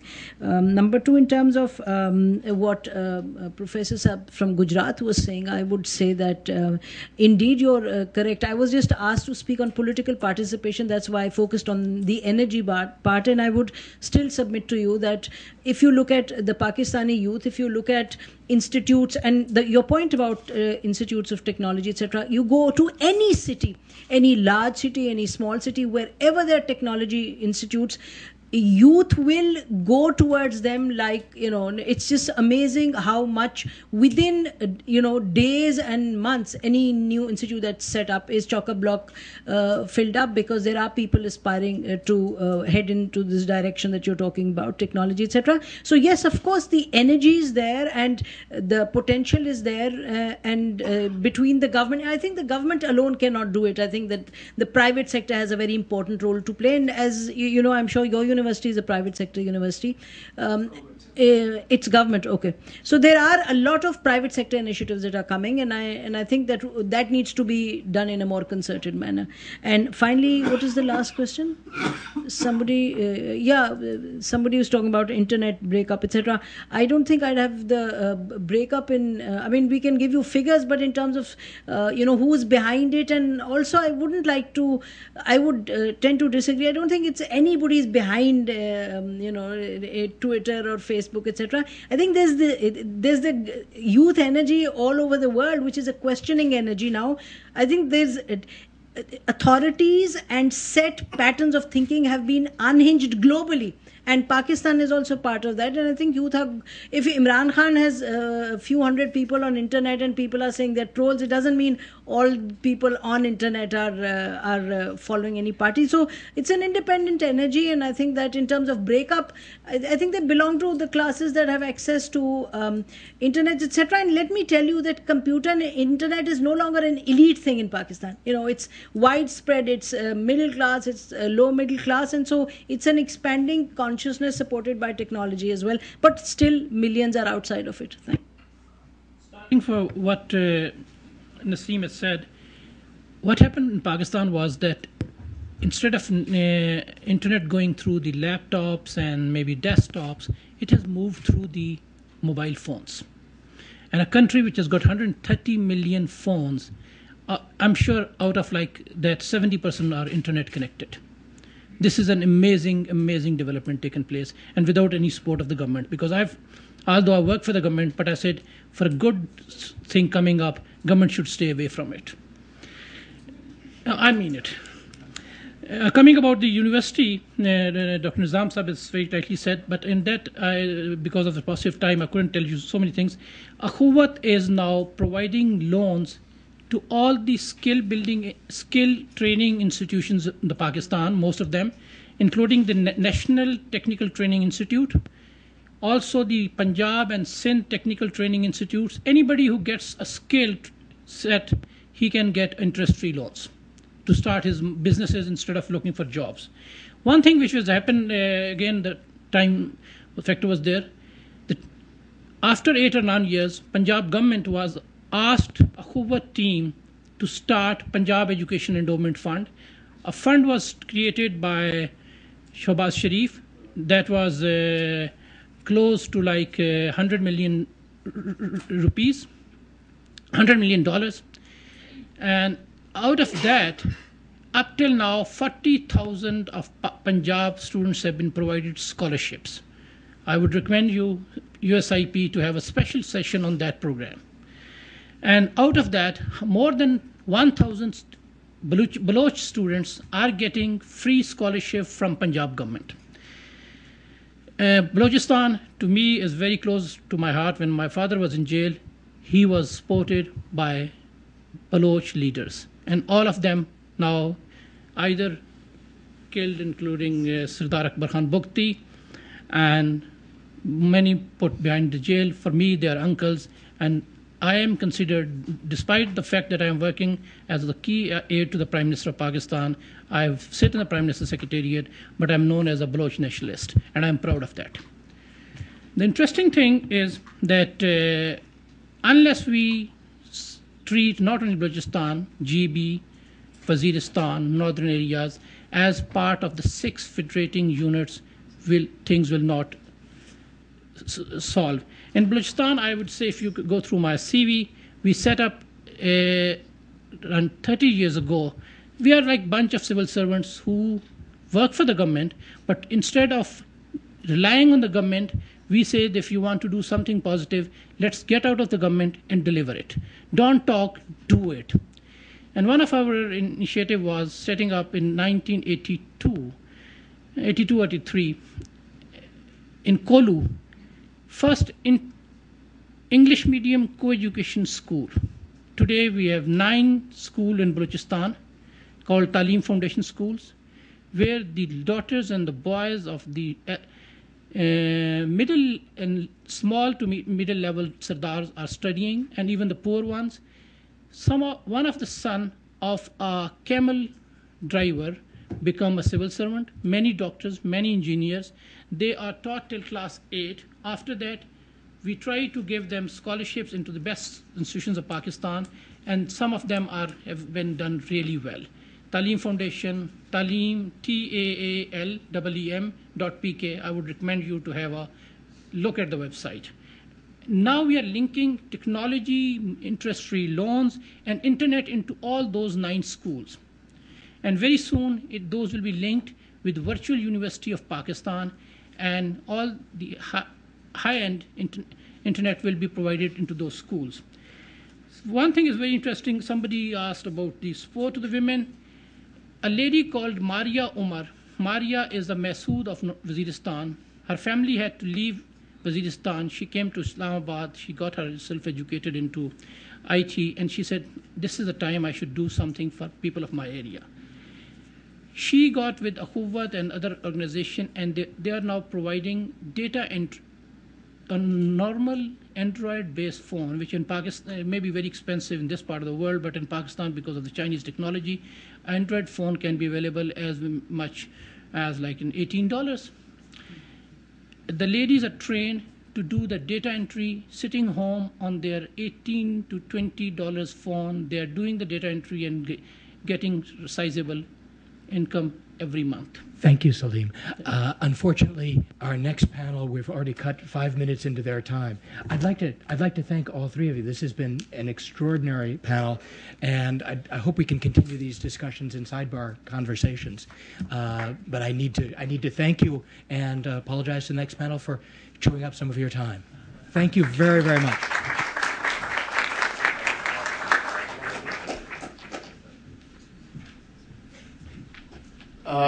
Thanks, Dr. Rhodes, and to the panelists. You took me too seriously on time. Pakistani time, 5 minutes is pretty good. Let me request the next panelists to take their seats. We want to end exactly at 11:45 because we have our keynote speaker for lunch downstairs who will be speaking to us during lunch. So we'll begin with the next panel. Dr. Mains, if you could please take your seats.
Without further ado, let's get started. Thank you very much to the Institute of Peace and to George Mason University for this very, very interesting conference today. I'm Eric Manis from the World Bank. I've been working in Pakistan for about 8 or 9 years. And the topic of this session will be on the economic opportunities for youth in Pakistan. And just to set the scene, we have both a positive and negative views. Certainly as an economist, some of us like to bring to the table the dismal science part of the topic, but we have to complement that the entrepreneurial view, which is the positive side. My personal experience in Pakistan on this subject starts with the macro side. We've done some analysis to show that in order to employ the youth and the growing population in Pakistan, the country would have to grow at around 7 or 8% annually on a sustained rate. And for this to happen, investment would have to increase from about 15 to 25% of GDP, a very, very tall order.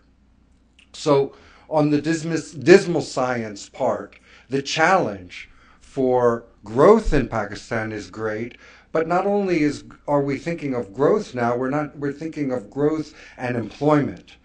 And the World Bank is weighing in on this subject now. It's not only about growth. The World Development Report for this year is all about jobs. The flagship report for South Asia by the World Bank South Asia Department is about more and better jobs because of the informality of jobs. And as you know, many of you know, the growth strategy put forth by the Planning Commission has as central to its analysis a focus on youth. So the economists are thinking about this. From the entrepreneurial side, where Dr. Oswald will speak, I have noticed what I heard in this panel this morning. Incredible energy. I've seen it in the entrepreneurs. We've worked on the IT sector, as was stated earlier. When there's IT involved, the youth are active and employable. And then we'll hear from the youth. So today we have a very actually personally rewarding panel for me. Dr. Mohsin Khan is an economist I studied as a graduate student. I learned all about open economy, macroeconomics, and in fact, the monetary approach to the balance of payment from Dr. Khan. So it's an honor to be on the panel with Dr. Khan here. Dr. Khan served as the director at the IMF in the Middle East and Central Asian Department, and has written I just looked at your publication, 7 books and more than 70 some published articles. So quite an amazing resume. Currently, Dr. Khan is just started the Rafiq Hariri Center for the Middle East at the Atlantic Council. So here we'll have one of the top economists of the world. And secondly, we will hear from Dr. Philip Oswald, who taught me about entrepreneurship. We invited Dr. Oswald to the World Bank to speak on his work in Pakistan, and in a place like the World Bank where people are thinking of incumbents and sectors that can grow, Dr. Oswald shook us all up by saying, stop favoring incumbents and open up the place to the new youth. And finally, I'd like to introduce Mr. Amir Malik, who is taught me about the youth of Pakistan. And I wanted to note that Mr. Malik works on urban policy issues in Pakistan. He has been an SME banker in Lahore and holds a master's in public affairs from the Institut d'études politiques in Paris, and a master's in public policy from Lu Kuan School in Singapore. So a very esteemed panel, and I would invite Dr. Khan to open us with his view of the economic opportunities in Pakistan. Thank you.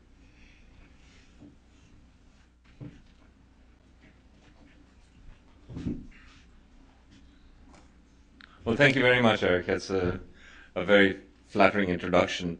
I'm not going to have a PowerPoint. I'm going to talk from here, but I just feel more comfortable standing up and talking. So let me just focus on this issue of the topic being economic opportunities for youth in Pakistan.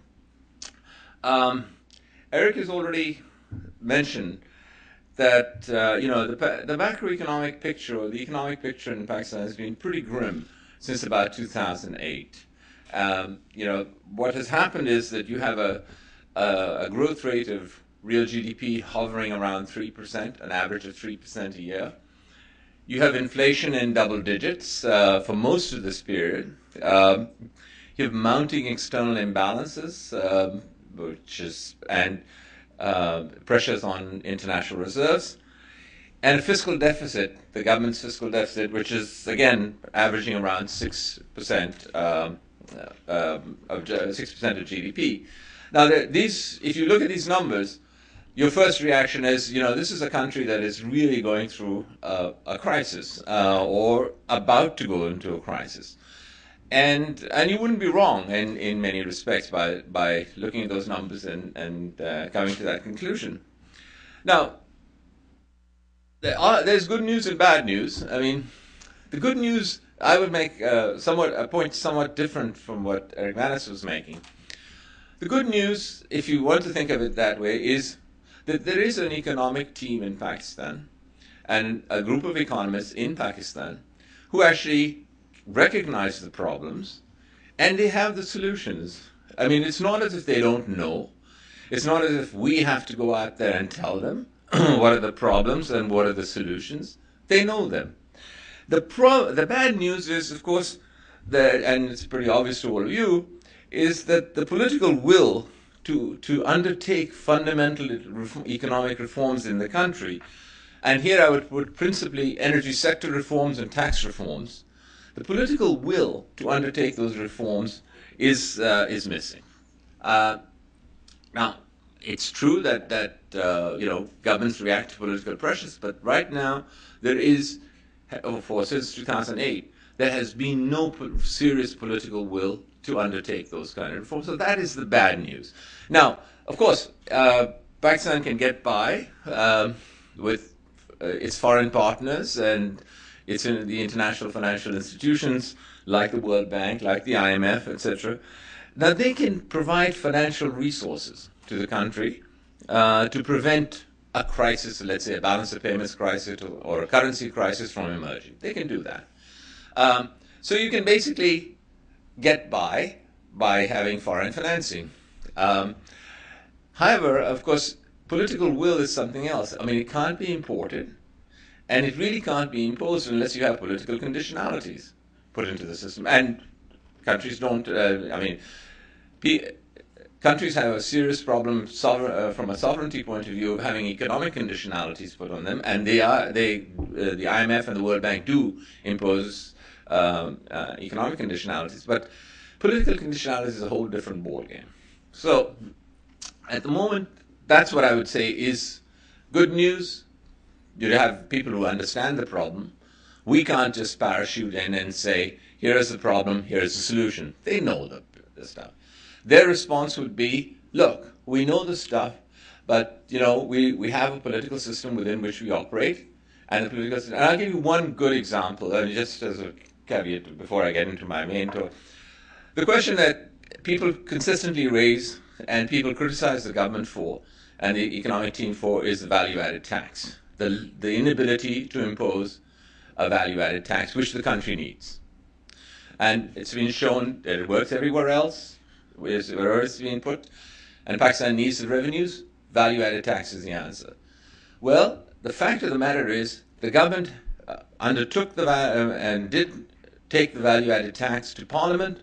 Parliament turned it down. What do you do then in that situation? Well, you're not General Zia and you're not General Musharraf. Basically, you have to abide by what the Parliament decides. So that's the sort of situation that's the way of background on economic policy. Now, Eric Mannix mentioned the numbers to you. I'll repeat them for you. What is the impact of all this crisis on Pakistani youth and their economic opportunities? Well, I think it's been mentioned before, I'm sure, that roughly 70% of Pakistan's population, that's about a little over 100 million people, is under 30 years old. The large majority is basically youth. If you describe people as under 30 as youth, I do, myself. You have a labor force that's expanding at roughly 3% per year.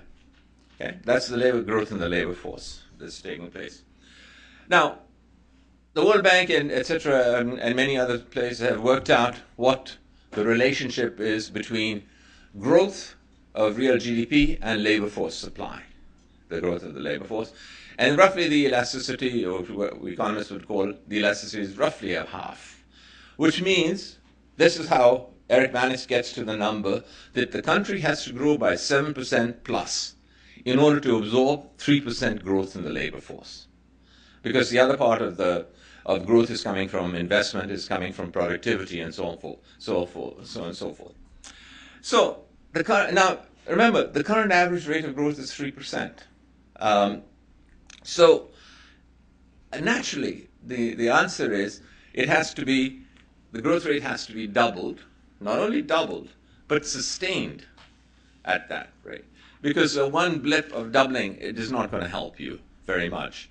You need a sustained growth rate. With this population growth, you need a sustained growth rate of 7% plus. Now, it's not out of the cards. I mean, you can't sort of say that, look, boo. It's not just a case of people looking and saying, well, why can't we grow as fast as China?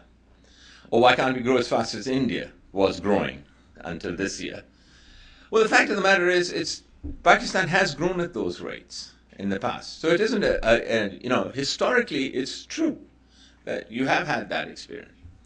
So what would I say? I would like to divide up what the impact would be on youth in Pakistan, and youth opportunities, economic opportunities. And growth needs to be 7 and is 3. And how do you get from 3 to 7? And I will say that there are short-run measures to get from 3 to 7, and then there are long-term measures. What are the short-term measures? Well, I would basically say there are 2 fundamental constraints that are holding Pakistan's growth rate at 3% and not enabling it to grow at 6 and 7% even now. And those 2 fundamental constraints are energy shortages, pretty obvious, but secondly, financing problems. Industry faces financing problems. A lot of people focus on the energy problem, quite rightly. It is a very serious problem. What does it mean? What does the impact of the energy shortage mean, aside from load shedding and so on and so forth? It means the following, if you look at it, is that the manufacturing sector in Pakistan is operating at roughly 50 to 60% capacity. It cannot operate at 100% or even 90% capacity. So you have factories that are shut down for half the time that they could be functioning. And everyone talks, somewhat confusingly, and I'll come to this confusingly, that Pakistan's constraint is lack of investment.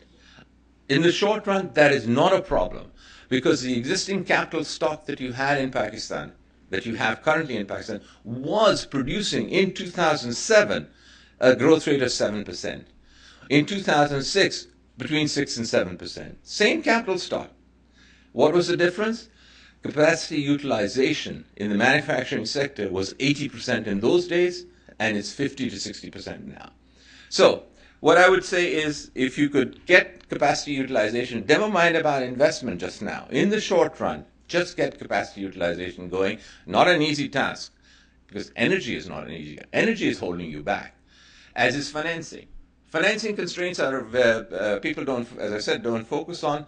Financing constraints means that businesses are either not getting loans, or if they're getting loans, these are all really expensive. And why are they expensive? Well, there I think it is a government problem, and that is to do with the government's fiscal problem. The government has a large fiscal deficit.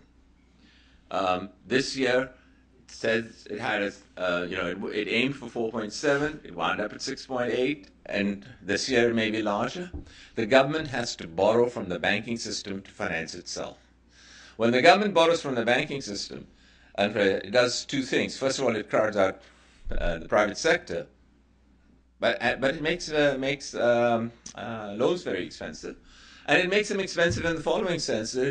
Take, for example, a bank, any bank that you wish, one of the better banks in Pakistan. I have the option as a banker. Suppose I'm in charge of the bank. I can buy treasury bills from the government of Pakistan at until recently, 12%. 3 to 6 month treasury bills at 12%. My cost of funds, because of what I pay depositors, is roughly 4 to 5%. I have this spread of 700 basis points or 7%. It's a money-making machine. I don't need to lend to anybody. I don't need to lend to X, Y, and Z because, why should I take that risk? I can lend to the government, and that's it. So that's where the financing constraint comes in. A business goes to a bank and says, I would like to have, here's my business plan, here's my credit report, and so on and so forth. I'd like a loan.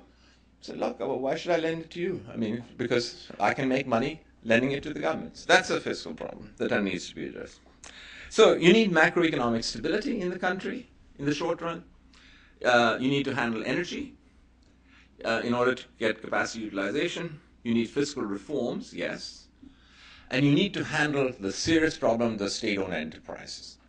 The money this is what causes the fiscal deficit, and this is what. So fiscal reforms, I include reforms of state-owned enterprises. You have to go undertake those. And energy reforms. Energy reforms, I'll give you an example of energy reforms, the situation. A lot of people keep saying, well, it's a problem of governance, it's a problem of management. Yeah, I'm sure it is. I don't doubt it very much. But that Pakistan has, I've heard this in Pakistan many times. In fact, at a conference I was recently at with Arifmanits too. It's the same point. That our installed capacity for energy production is sufficient, and but our we misuse it and so on and so forth, and so delivered capacity amount of energy is much less than our installed capacity. Well, actually, that is true, but what I would say is in response to that, installed capacity right now today in Pakistan is roughly 15.5 or if you like, put it another way, 15,500 megawatts is installed capacity. What is the peak demand? Now, peak demand is summer months and so on and so forth, true, but I'm talking about the commercial business thing. Peak demand is roughly over 20,000 megawatts. There is a gap of 5,000 megawatts in the country. I mean, so installed capacity is not enough. I'm talking about peak demand. That doesn't mean average demand. Average demand is okay in that sense. So the government needs to do things in the short run. What does it need to do in the long run? Here I'll come and I'll move fast. I know, Eric, you're getting nervous here. Because in long run measures to sustain high growth. Well, Eric Manis mentioned, and I think Philip Oswald also worked on this, on the Planning Commission's new growth strategy, which I worked on as well. It's called Pakistan Framework for Economic Growth. It's essentially, if I can put it this way, I would summarize the following. The idea there is to move away from hardware of growth, that is investment and in capital stock, to the software of growth. And what is the software of growth? The new growth strategy rests on just 5 principles, 5 pillars. I won't go into them, but I'll just list them for you. Openness to trade and flow and capital flows. By the way, the recent movements in trade with India is an exact example of that, and which is the following through on that. Competitive markets, get rid of regulations and so on, that allow the private sector to thrive. Creative cities, connectivity, internet connectivity, and finally youth. And so as was mentioned. So these are the 5 pillars, which is a new phenomenon in Pakistan where a planning commission, a government organization comes up and says, let's focus on some other things. Investment is not just the answer. It is in the long run, you have to invest. But you have to look at these other things. And this is essentially for those of you who are economists will know that you have to focus on other factors too. Okay. So what does it imply for the youth employment issues? Well, the demand will come from sustained high growth of the private sector, not from the government. The government is not going to be the employer of first and last resort, which it has been in place. It just doesn't have the resources to do that. Okay. And the supply would be the suitable number of educated and trained youth coming in. Here, I won't go into it, and other people I'm sure have already mentioned, will mention, there's a real serious skills mismatch between what is coming out of the universities and schools and the education system and what is demanded by the private sector. There is this real skills mismatch there. Now, I would just say one thing. So what is going on in this economy? If the labor force is growing at 3%, you can't absorb them. You're only absorbing half of them. And so where are the rest going? 1.5% annually of the labor force going. Well, here I go out on a limb because even my friends in government, etc., have a real problem with the line that I've been taking. You look at all those aggregate numbers, folks, and you say, this is an economy that is dysfunctional and is getting out of control. You look in the streets of Pakistan, and you see a vibrancy and an activity economic activity in Pakistan that's taking place that is very impressive.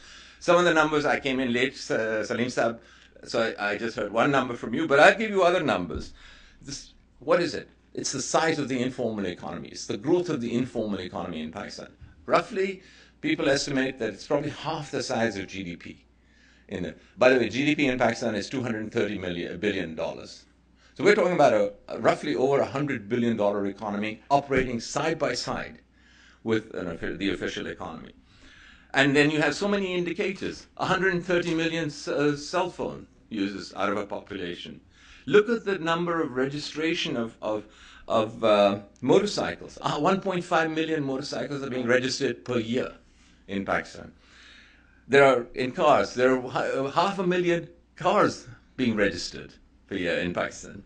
What are the reasons for this? Rapid urbanization, young population, we talked about that. Connectivity is happening. Cable TV, growth of the rural economy, of course, helped a lot. Remittances. It's being financed by remittances. You look at remittances, the way they're coming in. I estimate that official remittances at 14 billion, which is the current estimate for this year, are underreported by a significant amount. So the financing for this economy is coming in through remittances. So my conclusions, and I'll just take a minute to do that, is that the true growth rate of the economy of Pakistan could be significantly higher and is probably significantly higher, this creates employment opportunities for that 1.5% of the growth in the labor force that is not being shown up in labor force, in the formal sector. So the question is how to bring the informal economy into the formal economy. And here's, Salim Saab, I would completely agree with you, how to bring the informal economy into the formal economy without destroying its vibrancy and entrepreneurship by controls, by regulations, and so on and so forth, which the government brings, typically. With all due apologies to government officials in the audience.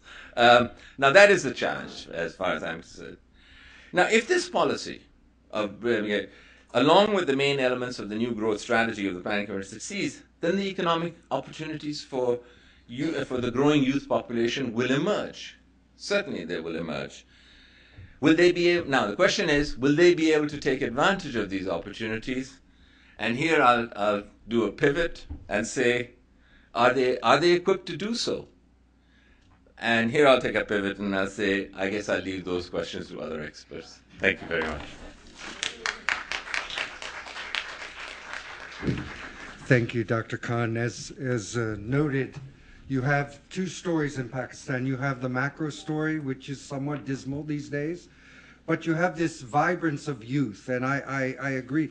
I would like to also point out in this remittances, when we were working in the IT sector, we were told that by IT people, much of this remittance are women who have started to work in the internet business, doing design from their homes and getting paid through the remittance channel.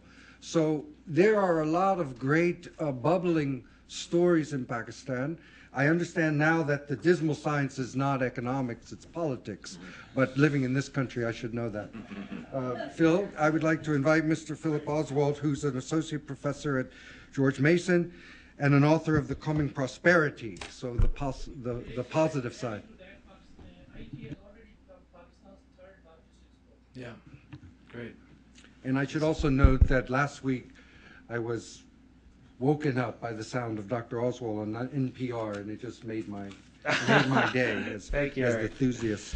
Well, thank you very much for your introduction earlier, and also for Mehtab for organizing this great event, which all of us at George Mason are proud to be associated with.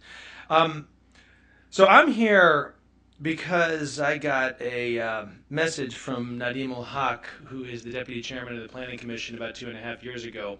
Nadim and I had one thing in common at that point. We're two economists who believe in the importance of entrepreneurship and development. And for folks who don't work in development, that would seem like a pretty obvious thing to be studying, except as it turns out that the professionals in economics who study development tend to overwhelmingly not to pay much attention to entrepreneurship. And the folks who work on entrepreneurship tend almost overwhelmingly not to pay attention to development. So the intersection of entrepreneurship and development is a very sort of a small set in economics. And Nadim and I were two people at that intersection.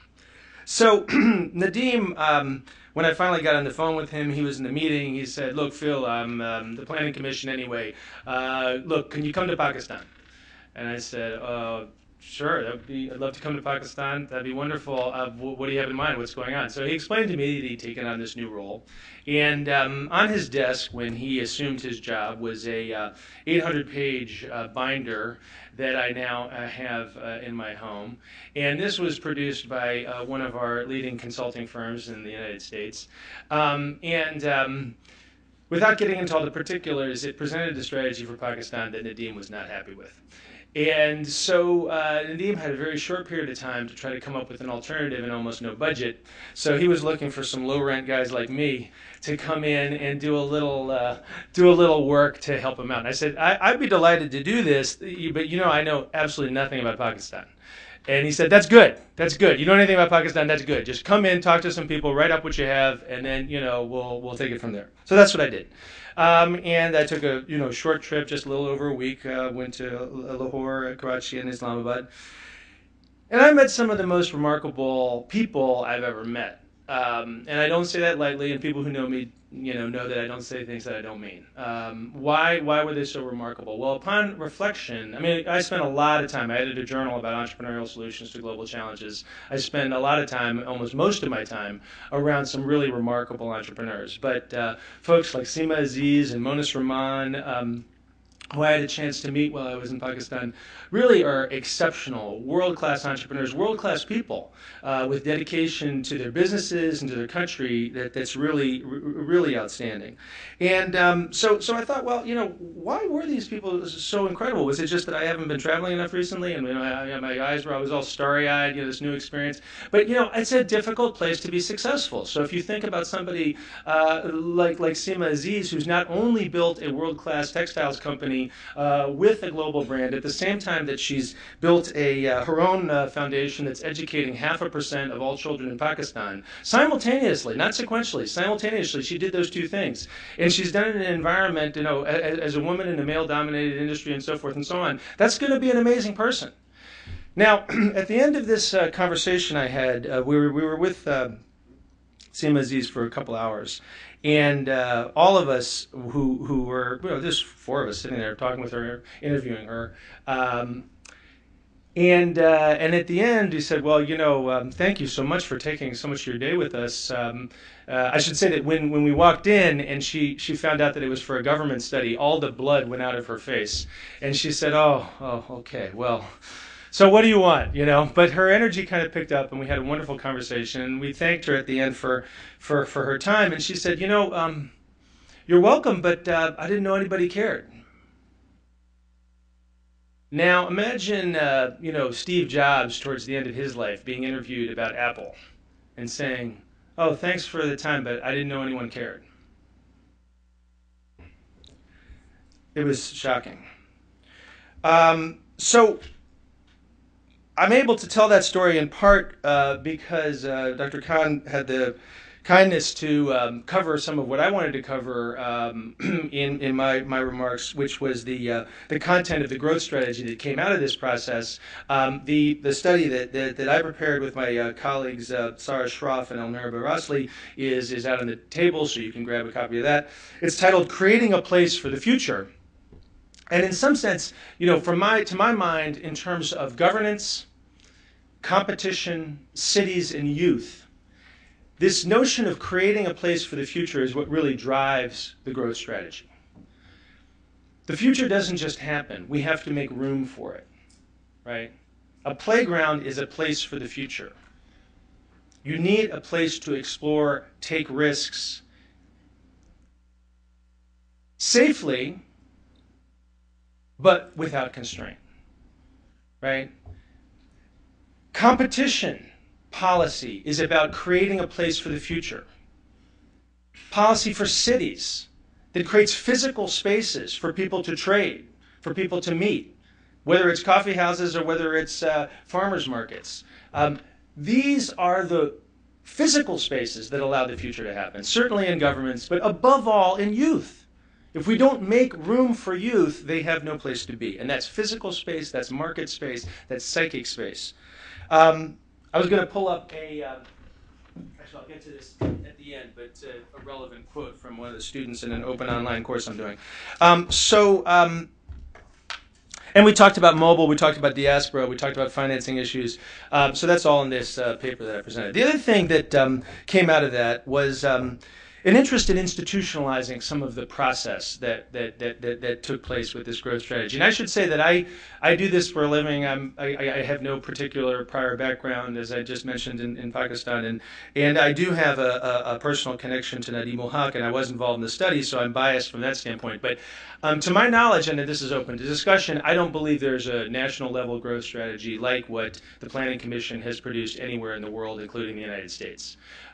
We overwhelmingly have growth strategies that are based on either first-generation development thinking, which is about projects, and infrastructure investments, or second generation thinking, which is either some sort of cluster strategy or industrial policy, which is as likely to be a policy of favoring incumbents than making a space for the future. The growth strategy that Dr. Nadim Ul-Haq has produced is a third generation, it's a 21st century growth strategy. It's a model not just for Pakistan, but for the world. So when I think about trying to institutionalize this and trying to work with colleagues in Pakistan, and certainly anything we can do at George Mason to be part of it, we're talking about creating a place that, and I should say, because I was at the Kauffman Foundation last year, I have a lot of admiration for that particular institution and the role it plays in the United States, but a place like the Kauffman Foundation for Pakistan that would be both a center for research and for generating first-rate policy analysis that's about the future, and also a place for actual programs to sustain the visions that are contained in that policy. And having both of those activities housed in the same entity can be very, very powerful. So that's one thing that we're working on. Now, the other thing I've been working on, I've got a minute and 30 seconds, and I'm going to try to keep to my time, is an open online course. So we offered something through Ashoka last year. It was something that we launched 3 weeks after announcing it over the summer. It was a global course, open online course on entrepreneurship and globalization, advertised almost entirely on Twitter, and just as a pilot. But as a pilot, it was fairly successful. We had over 800 students from more than 40 countries sign up. And the largest number of students that we had was from Pakistan. And that encouraged us to launch a course that we're doing now. It's another pilot through State Department's IREX program. So these were students that came over to the United States, and they're UGrad, they're graduates of that. They're back in Pakistan in about 20 cities. And we're doing an online course for them on entrepreneurship in Pakistan. And we're working on launching a nationwide course on entrepreneurship that would be an open online course available to absolutely anybody in Pakistan. We're urging all of you who are here, if you're interested in helping us sort of promote this, make it's available. This will be the third time we'll be doing this course. We have almost entirely entrepreneurs from Pakistan who are speakers. It's run from Pakistan. It is a Pakistan-led activity, but we're offering some of the intellectual content and assisting. So, and this is something that we're hoping to launch in January. And we would like to reach 1,000, 2,000 students with this course.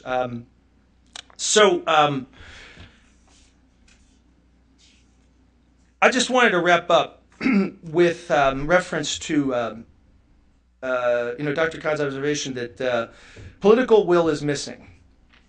Pakistan can get by by having foreign financing, but political will is something else. And from my standpoint, as Eric was kind enough to mention, I've just written a book called Becoming Prosperity, How Entrepreneurs Are Transforming the Global Economy. And my intention in that book was to make a serious case for the following proposition, that ours is the most dynamic and promising era in human history. I don't think that actually is a very disputable proposition. Furthermore, and this is something that's more open to debate, and those of you, because most of you are from Pakistan, and I still know basically nothing about Pakistan, but from an analytics standpoint, I would say that Pakistan is the next biggest growth opportunity in the world. I lived in China in 1986. I've been back regularly. I have seen what's happened. How much money have I made from what I saw in China? Nothing. Okay, I know what it is to see an opportunity and miss it. And I've seen it other times as well. And when I went in Pakistan, I was like, this is it. This is the next big thing.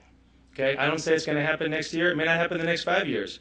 But it is, and you could put money in Pakistan right now and lose it all.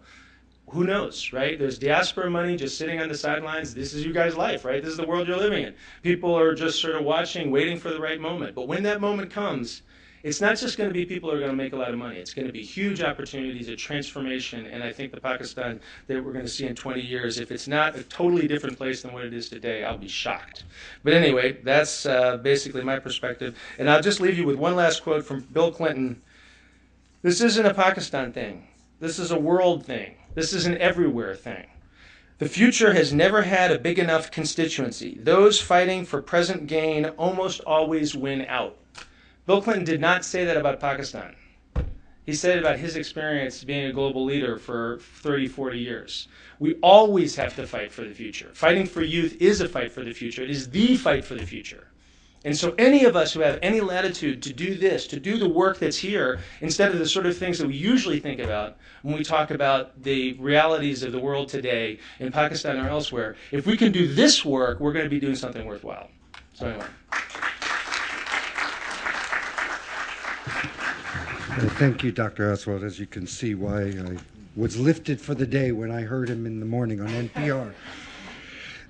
Finally, we've heard two very interesting perspectives, and now we'll hear the perspective of Pakistan youth. So, Amer, may I request you to say a few words on, I think you're doing we have a youth survey. the discussion of the youth survey. That's right. Thank you.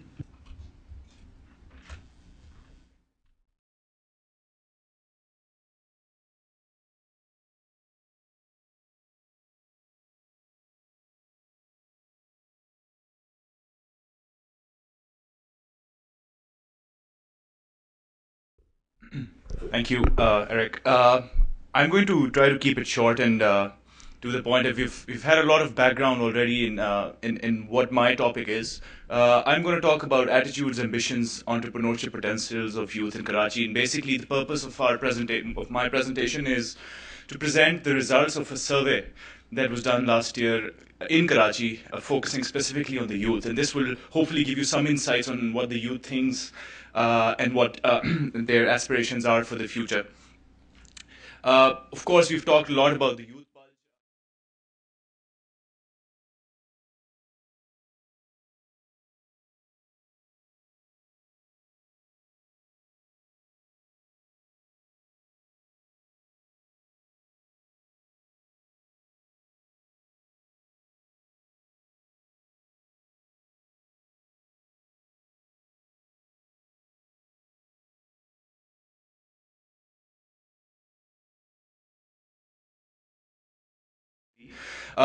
Some statistics from the Asian Development Bank, just to give you an idea of the importance of Karachi for Pakistan. It produces 20% of national GDP, 25% of national revenues, handles 95% of all foreign trade, and retains 45% of employment in large-scale manufacturing. So Karachi is an extremely important city for Pakistan, and that is part of the reason why I'm going to talk about it. These two images, to me, summarize the two faces of youth in Pakistan. The first image is of street dancing in an upscale mall, and others, obviously, youth protesting. The second image is, I'm sure, what you see more often, but I wanted to show you the first one as well.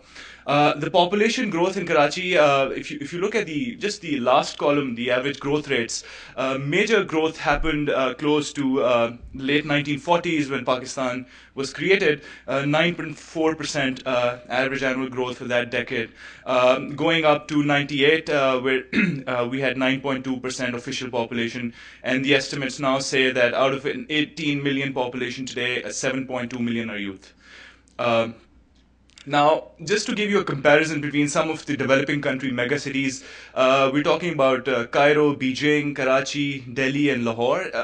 So in Karachi, the red line represents Karachi, and as you can see, since 1980, the population has absolutely exploded, and it's going up at a very, almost an alarming rate, I would say. Now, in this context, I would like to introduce a survey that was done in April, I believe, last year.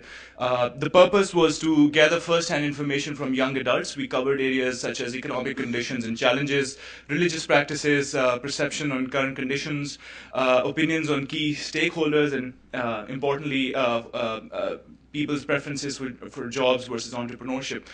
The sampling methodology was that we focused on people between the ages of 20 and 29. Karachi is divided in 4,000 clusters by the Federal Bureau of Statistics. We picked up 90 of those clusters randomly, and in each of them, 12 young adults were picked up randomly. So any particular person living in Karachi had a young person had an equal chance of being picked up. So this is probably a good representation. We had a total sample size of 1,000.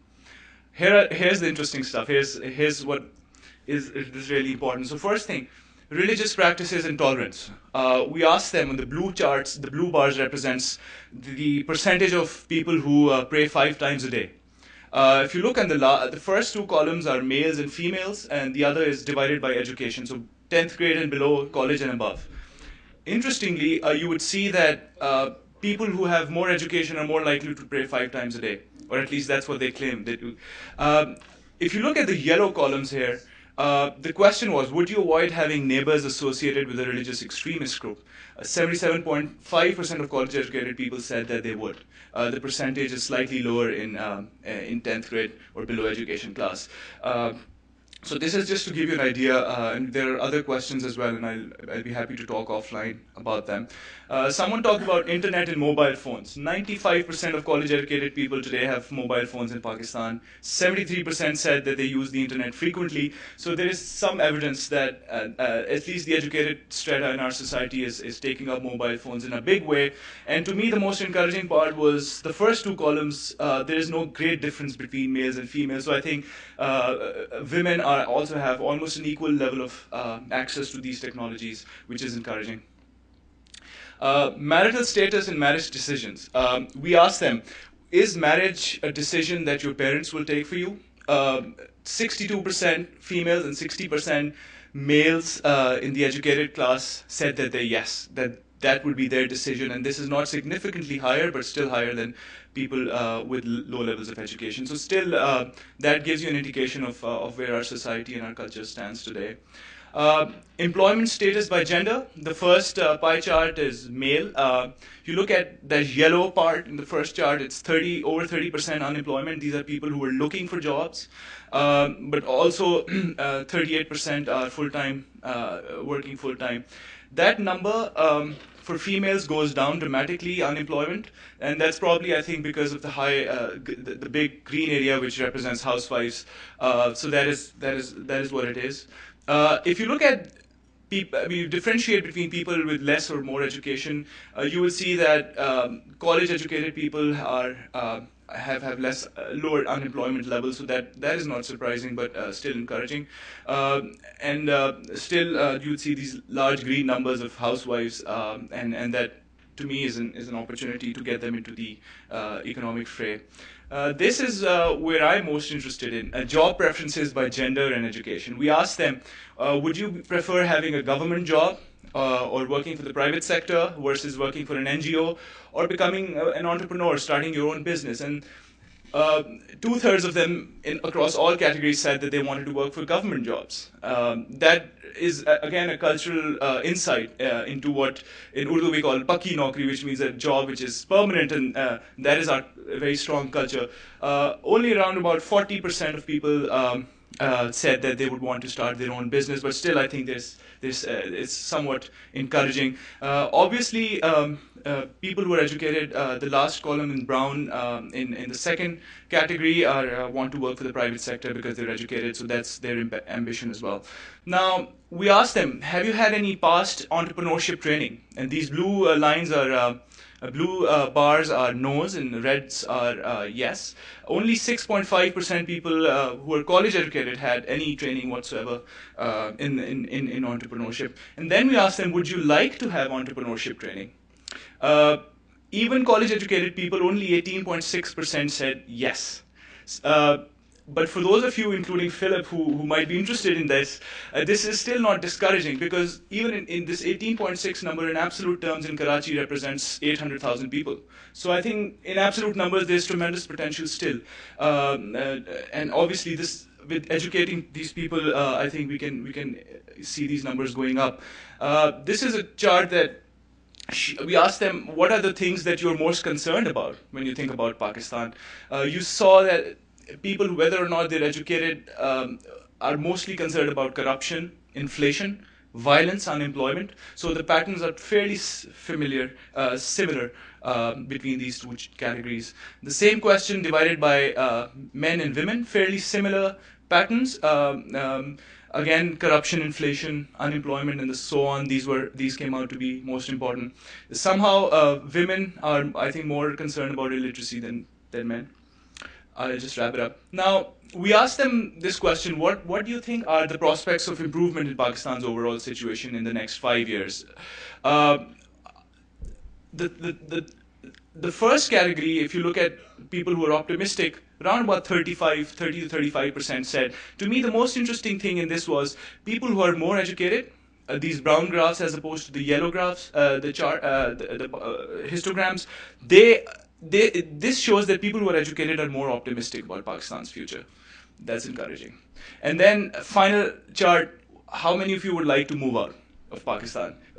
We asked them, the blue bars would represent they would want always live in Pakistan. The red would say we want to go abroad for work.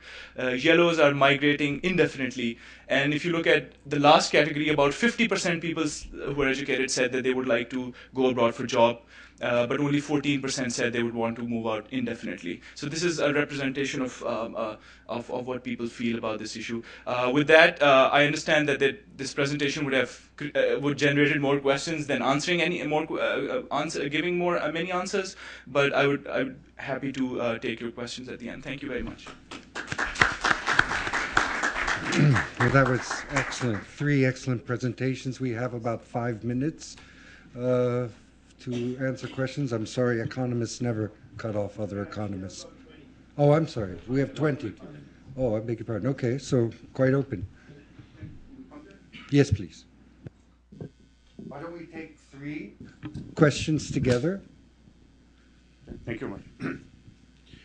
Well, first, let me join to thank the United States Peace Institute for holding this event. I have to confess I'm not an economist. And normally I was very hesitant to make any comment in company of such eminent panel. But what I felt made me get up was the 2 comments and the 2 lines of reasoning given by Mr. Mohsin Khan. And I entirely agree with that as a totally layman kind of person. First, this thing about the informal economy. In Pakistan, I mean, I've been in and out. I've been out of the country for about 30 years now. But I've been in touch. But one is amazed to see that though people are very hesitant to say pay taxes, but in paying charities, I think we are more generous in many countries, most countries of the world. And then you see examples like this Shaukat Khanum Hospital, this what Dr. Anja is doing, and the Foundation, and Bloomfield Schools. Where are they coming from? And they're growing, they're mushrooming. You go to the defense in Pakistan, Lahore, there's construction going on there, it's amazing. It does not, in any way, match with, say, the 3% growth of an economy. So that is something I don't know that people in World Bank or people in the government really can monitor it or even, manage it or do anything about it, or even sort of control it, which is probably a good thing they can't. Second, this thing about the problems of Pakistan. So you said that the people there managing this economists and so on, they know the problems and they know the answers. I think that's very true because a layman myself can understand those problems and also understand the solution. And I'm not an economist. The thing is about this political will. May I suggest that perhaps it's this political dependency on external sources which the politicians take refuge in and don't take the hard decisions. If they are cornered, that this dependency is taken away, then they will probably take the hard decision. I don't know, I might be totally wrong in saying that, but that's a layman kind of a comment and observation I would like to make. And again, so thank you very much. It was really a pleasure listening to you, and I think it's quite worthwhile for me to come here and listen to this. Thank you very much. Thank you very much. Could I just make a... I mean, thank you very much for your remarks. And I'm just going to speak as an economist. I mean, what you said just now is really humbling, to those of us who do this for a living, because you characterize yourself in a very, modest manner. But I mean, your insight there, that point, nobody gets that. Nobody professionally gets it. We don't talk about it, right? It's not that it's impossible to grasp. It's that we don't talk about it, right? So when there's a situation where there's lack of political will, and why does a lack of political will subsist? I'm not just talking about one country or another. Any place in the world where you have an external source of resources for the government, you never get change. And that's resource dependency, narco dependency, and aid, whether it's military or domestic, anywhere in the world. These are the 3 things that kill development. So that's so important. Now, for those of us, because we're right here near the State Department, I don't know if anyone noticed that, and we're in Washington, D.C., and there are some people in this town that actually write checks that go to Pakistan. If there was any sort of awareness, it's not a question of the effectiveness of the money. That's not even the point. It's a point of the distorting effects of even a small amount of money in a large economy, the extent to which it can distort the incentives of people who are making decisions. It is a huge, huge thing, and I don't see that discussion really happening in a serious way. And I thank you for bringing it up in a more direct way than any of us did. Speaking as a current distorter, Mohsen, would you like to say something about your former employer? Well, I think that there's certainly some truth to the point that it's sometimes, and sometimes quite frequently, it's a sort of crisis that brings about reforms. And what I would say is Pakistan has not had that kind of crisis, and that, where there's a complete meltdown. It came close in the soon after the nuclear tests, but it still didn't happen at that time. I think in some sense, yes, you're right that there is, the view that somehow that you'll get bailed out eventually and you'll be able to muddle through. But at the same time, I disagree with Phil on this idea that somehow there's a huge amount of money coming in from the external financing sources. This is a big economy. Remittances now, the official remittances are running at 14 billion. Unofficial remittances could be 20 to 25 billion. 10% of your GDP is coming through remittances, private sector remittances. What is the aid? The aid is 2 billion a year. That's it. It's not. So I don't agree with that idea that somehow this small amount of money has completely distorted the political system. There are internal factors that lead politicians to behave the way they do. I think your point about charities, if I may, is a good one. I never thought of giving to charities as a form of taxation until I witnessed this year's campaign speeches in this country, where Governor Romney claims that his giving to charities should count towards his taxes, but he pays in taxes. On the informal economy, I would just respond, since I have the floor. When I say informal economy, I should stress, I'm not talking about illegal economy. It's the undocumented economy. And it's undocumented, and I think that that's what's the economy that's doing very well through what you said, the construction activity, the way, the vibrancy you see in the markets, the vibrancy you see on the roads, and so on, the traffic you see on the roads. And the other phenomena that's taking place, which has to be corrected, is the continued privatization of public services that is taking place in the country. Whether it's electricity generation with people who can afford it having generators. I mean, in the markets, they have constantly running generators. Cell phones have bypassed completely the landline system. The growth of private education, the growth of private hospitals, all these are sort of a new economy is emerging in Pakistan, which I suspect is not documented very well. And the reason I keep mentioning this about the documentation, I serve on the Pakistan Statistical Services Committee. I'm a member of the board, and that is one of the things that we're looking into, is to how to redefine actually the size of the economy once you take into account these other factors. I beg your pardon, sir. No, I'm just talking on mic, so. Yep. Thank you. I just want to compliment the panel, and I want to say that I don't think in a long time I felt so good about Pakistan. I think I heard some really good things, and And obviously, they're coming from hard-nosed economists, so it's not anything but stuff that one would take seriously. Just a couple of quick questions. And I've tried very hard to keep up with the good things you said because I was tweeting most of what you said. Just a couple of quick questions, Mohsen, to you particularly.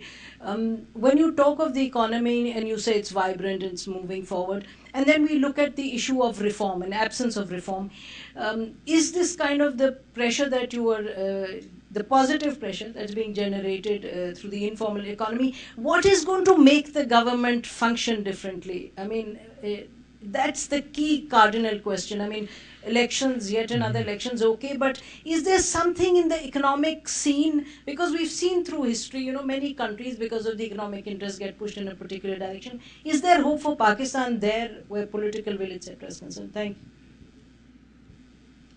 you. Let's take one more question, two more questions. Yes, please take the mic. Thank you. Thank you so much. Thank you for the excellent presentations. I'm Rashna Raoji from USAID based in Washington. My question is that I agree that Pakistan has made great progress on certain angles and is really doing well, and there's a lot of potential for it to grow. But I think the other aspect we need to see also is making investments in the human capital and population issues. I mean, whatever gains we are making or Pakistan is moving forward to, we don't address some of the basic health population issues, the gains will not make that great an impact as we envisage or we think Pakistan will do in the next 5 or 10 years. So it'll be nice to hear some of the speaker's perspective and point of view about the issues linked to the human capital and development issues. Yes, Henry Hecker, researcher now. I wondered the unemployment rate in Karachi, how does that compare to, say, West Europe and the rate here? Is it extremely serious among youth? I imagine it would be a parallel to our own situation or even more serious. That's one thing. I noticed in your remarks here today regarding the situation for factories, there's insufficient power. Factories are at like 50% capacity. I wonder if you're aware China is ordering 2 plants to convert coal into oil. There's extensive quantities of coal throughout the world, and they decided to meet with Sasol, a company in South Africa, where they use a method developed in the 1920s to convert coal to oil. I understand that it's not environmentally friendly. However, it does produce oil, and you can use it even for aviation, auto, anything. So I wondered whether that would, help improve the economy within your own nation. You could check with China if they're willing to order 2 of these plants. Here, they won't order it. Somehow they're not favorable on it due to probably EPA regulations. Okay, let me, sir, go ahead. Unemployment in Karachi.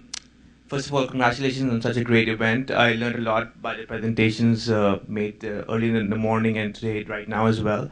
Just a couple of points. Dr. Philip, I can't pronounce your last name, but one directed towards you. You mentioned a number of times the Planning Commission's growth strategy and everything. In January, I was in Pakistan with a group of 9 journalists, and we had a 2-hour session dissecting that growth strategy and the presentation made by Dr. Nadeemul Haq. It was a great presentation, but at the end of it, one of the journalists asked one question, so how are you going to do this? And there was pin drop silence. He did not have an answer. He said, we will not be able to do it because we don't have the human resources to do it. We don't have qualified personnel to do it. So all these statistics, when we talk about graduates and stuff, and we have these great, it just seemed like an academic presentation in a think tank or an academic environment, and it was great. But he had no clue how he's going to be able to do it. That's one point. Sorry to burst the bubble here, but it's a realistic discussion here, so I just want to bring this point up for having interacted with it. Second point, to Dr. Mohsen, what you mentioned about an aid not being a distorter of incentives or distorting the positions of people. I mean, you answered in a very macro perspective, $2 billion of aid as compared to the bigger amount of remittances coming in does not distort the marketplace or the incentives of people who have the authority to distribute or actually spread that in Pakistan. But if you see like an investment by OPEC to the amount of $10 million to set up an official building inside Pakistan in a tender which is disputed in court right now, $10 million given to one company or one group of company to set up a real estate project in the center of Pakistan, an OPEC investment, which is the sort of, I said, $10 million compared to all the remittances is nothing, but when you talk about given to a group in a tender which is disputed in court right now, distorts the market completely, the business sector completely in Karachi. 10 million is a huge amount anywhere in the world, but in Pakistan it's a complete distorter of the marketplace, and it not being transparent is a huge issue. I mean, your point well taken, the total amount, 2 billion to the amount of remittances coming in is nothing, but given to individual micro places where it's implemented, it distorts the market completely in those sectors in which that $1 million is spent. And who is spending it and how is it being spent? Especially when most of these end up in huge issues of, in controversial endings or to these investments. Just a couple of points, and thank you so much for this great presentations earlier. Okay, let me try to organize. So there were two questions about what will change, how to make things change. I would link that to the question on implementation, and I personally would like, perhaps Dr. Khan could say, how devolution under the 18th Amendment might help or not help the whole job of implementation, and why Dr. Haq may see some difficulties in seeing how this strategy will get implemented when the governance structures are so fluid in Pakistan right now. So that's one set of questions. Another set of questions was about unemployment. I don't know if your figures have any numbers on that, if anyone knows. And finally, the whole discussion of rule of law, I think your point is very, very well taken. I'm not sure it's an issue of aid per se as it is about the implementation of the rule of law, what the Competition Commission is trying to achieve, how governance is an evolving concept everywhere, and every country struggles with it, but your point's well taken. And we can take up the issue of what I would say is governance, rule of law issues as part of the growth agenda.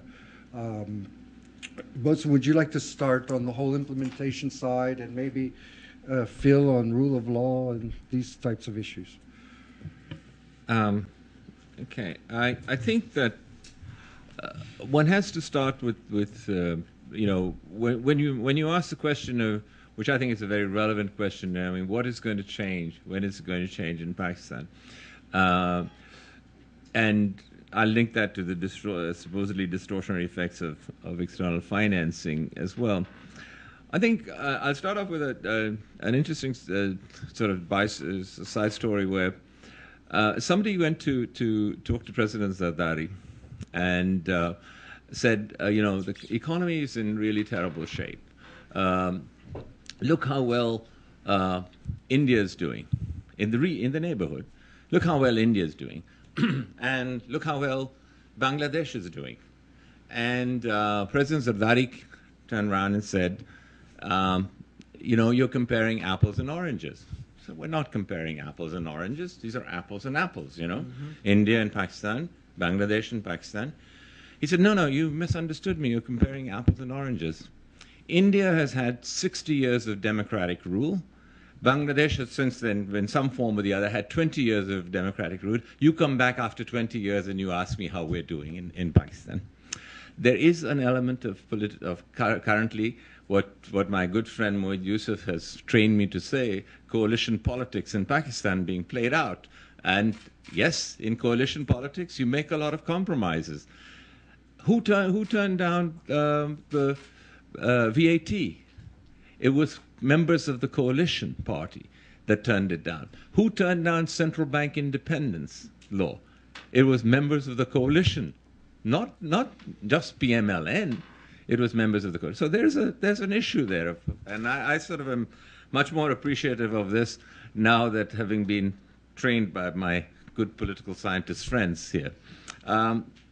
What's going to change in Pakistan? I think we should recognize that there's a governance problem in Pakistan. And I don't think that devolution is going to solve that governance problem. And I really think there was an element, you know, the reason I think devolution was a good thing because it's basically devolving power away from the center towards the provinces. But from an economic standpoint, I can honestly say to you, it was a mistake. And the reason it was a mistake was because at the same time, the government of Pakistan, the federal government of Pakistan, did not extract a commitment on the part of provinces to raise revenues. So the provinces are totally dependent on government transfers. Right now, 70% of federal government revenue is transferred by law to the provinces. And they have to do certain activities and do that. The government is left with all the federal government expenses with only 30% of the revenues, which are continuing to decline. So there's a real problem with that. But I think devolution in principle was the right idea. Now you argue about, one can argue about the distortionary effects of external resources. I don't think it's the distortionary effects of external resources that keeps Pakistan from reforming. I think there is an element, we should recognize, a governance problem, a vested interest problem, if you like, a corruption problem. There are all these problems in Pakistan that are of our own doing. They have nothing to do with whether, in fact, the United States is going to give us money or not. People are not relying on that. Right. They have an election cycle that they must run. They are running for election in early next year. Why would I mean, as a politician, undertake serious reforms in 2012 when I know that at the end of 2012 or at the beginning of 2013 there'll be a new government in place?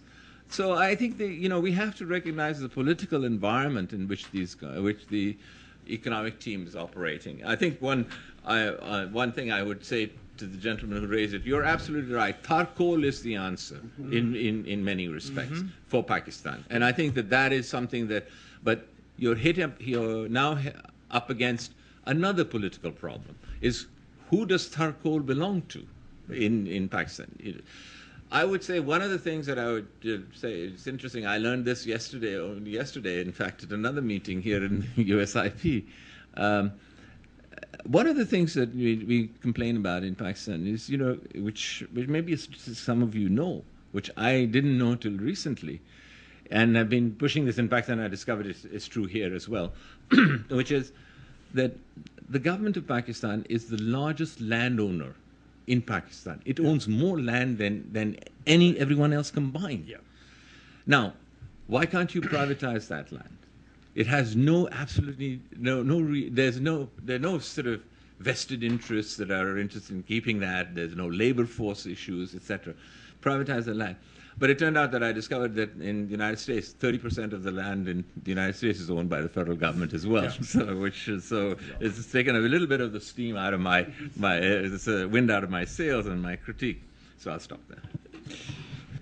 I know we're almost out of time, but first of all, obviously, I defer to your motion on any of these topics.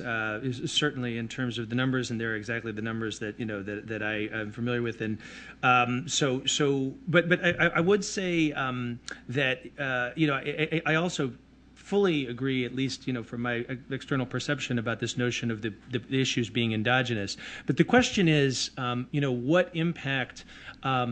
what impact resources have on the margin, and who they go to, and at what time, and what decisions those affect. Now, I mean, by and large, I think I've dug myself into a little bit of hole by trying to agree with I actually, thought you made a good point, but it doesn't take away from all the other things we're talking about. We have a huge discussion today that touches on all sorts of issues. But but rather than extricate myself, I'm going to dig myself just slightly deeper, which is that, like, as outside person, I'm looking at it and I'm saying, how does a country with a marginal tax rate of what, 8%, 9%, what is it? 10%, okay. The marginal tax rate of 10% get to the average okay. Get to the point where the military owns, directly controls 40% of the economy. I mean, this is an accretion over decades. It's not one check that's written. I'm not worried about actually, in this instance, Eric, I'm going to let you off the hook. I'm not worried about the World Bank's doing there. I'm not worried about Acumen Fund. I'm not even worried about USAID. It's this accretion over decades that's led for an encroachment. If you look at Egypt, it's exactly the same thing. It's basically the role of the military in the economy, which is just incredibly difficult to to push back. And it's not just the ownership of land. The U.S. military does not own hotels. It does not own cement factories. I mean, this is something that's unthinkable in this country. We own a lot of land in this country. We're not directly involved in the economy. So when you talk about creating a space for the future, part of it, and this is why I think the opportunity narrative is so important. Look, railing at people, saying there's corruption, saying there's lack of political will, saying we're all going to move to India, that doesn't change anything. Actually, saying we're all going to move to India might work. But if you say, look, this is crazy. Look at everywhere around us is prospering. We're not. You will be 3 times as rich. Forget about it. Give up some of this stuff. Give up some of this privilege. You go to the people who have their cement business and say, you're in the cement business. There's bigger businesses out there. Look at the mobile revolution. Why don't you start mobile hospitals? Why don't you get your son along? So, you know, get excited about the future, and let's let all the people that are stuck in their little fiefdoms, you know, they're going to go to Dubai. They're going to say, holy, you know, what's going on here, right? They're doing this already. This is the story that's the only way I can imagine change happening, is the people who have a lock on the resources and a lock on the political process get excited about the future. And believe me, I believe exactly the same thing about the United States of America. I think our problems are exactly the same. I think our obstacles are almost exactly the same. And without a vision for the future and a sense of opportunity, nothing in this country is going to change either. So the analysis does not change, in my view. Thank you. Maybe I could ask the question on human capital to wait till the afternoon when there'll be some discussion on that subject. Let me just thank the panel. Thank the panel. This was really fascinating. As someone who's worked in Pakistan for 9 years, I can tell you that this was one of the more stimulating discussions, and actually, you know, very, very productive, because what we focused on were 2 dimensions. One is the crowding out of power over the new guys. I mean, that's a sort of a recurring theme in Pakistan, whether it's the fiscal deficit because you won't tax powerful people, crowding out opportunities to get loans from banks, or whether it's space and land crowding out the youth, or whether the incumbents who, like the textile lobby, who won't let anybody into the economy. So crowding out is one of the big themes of this.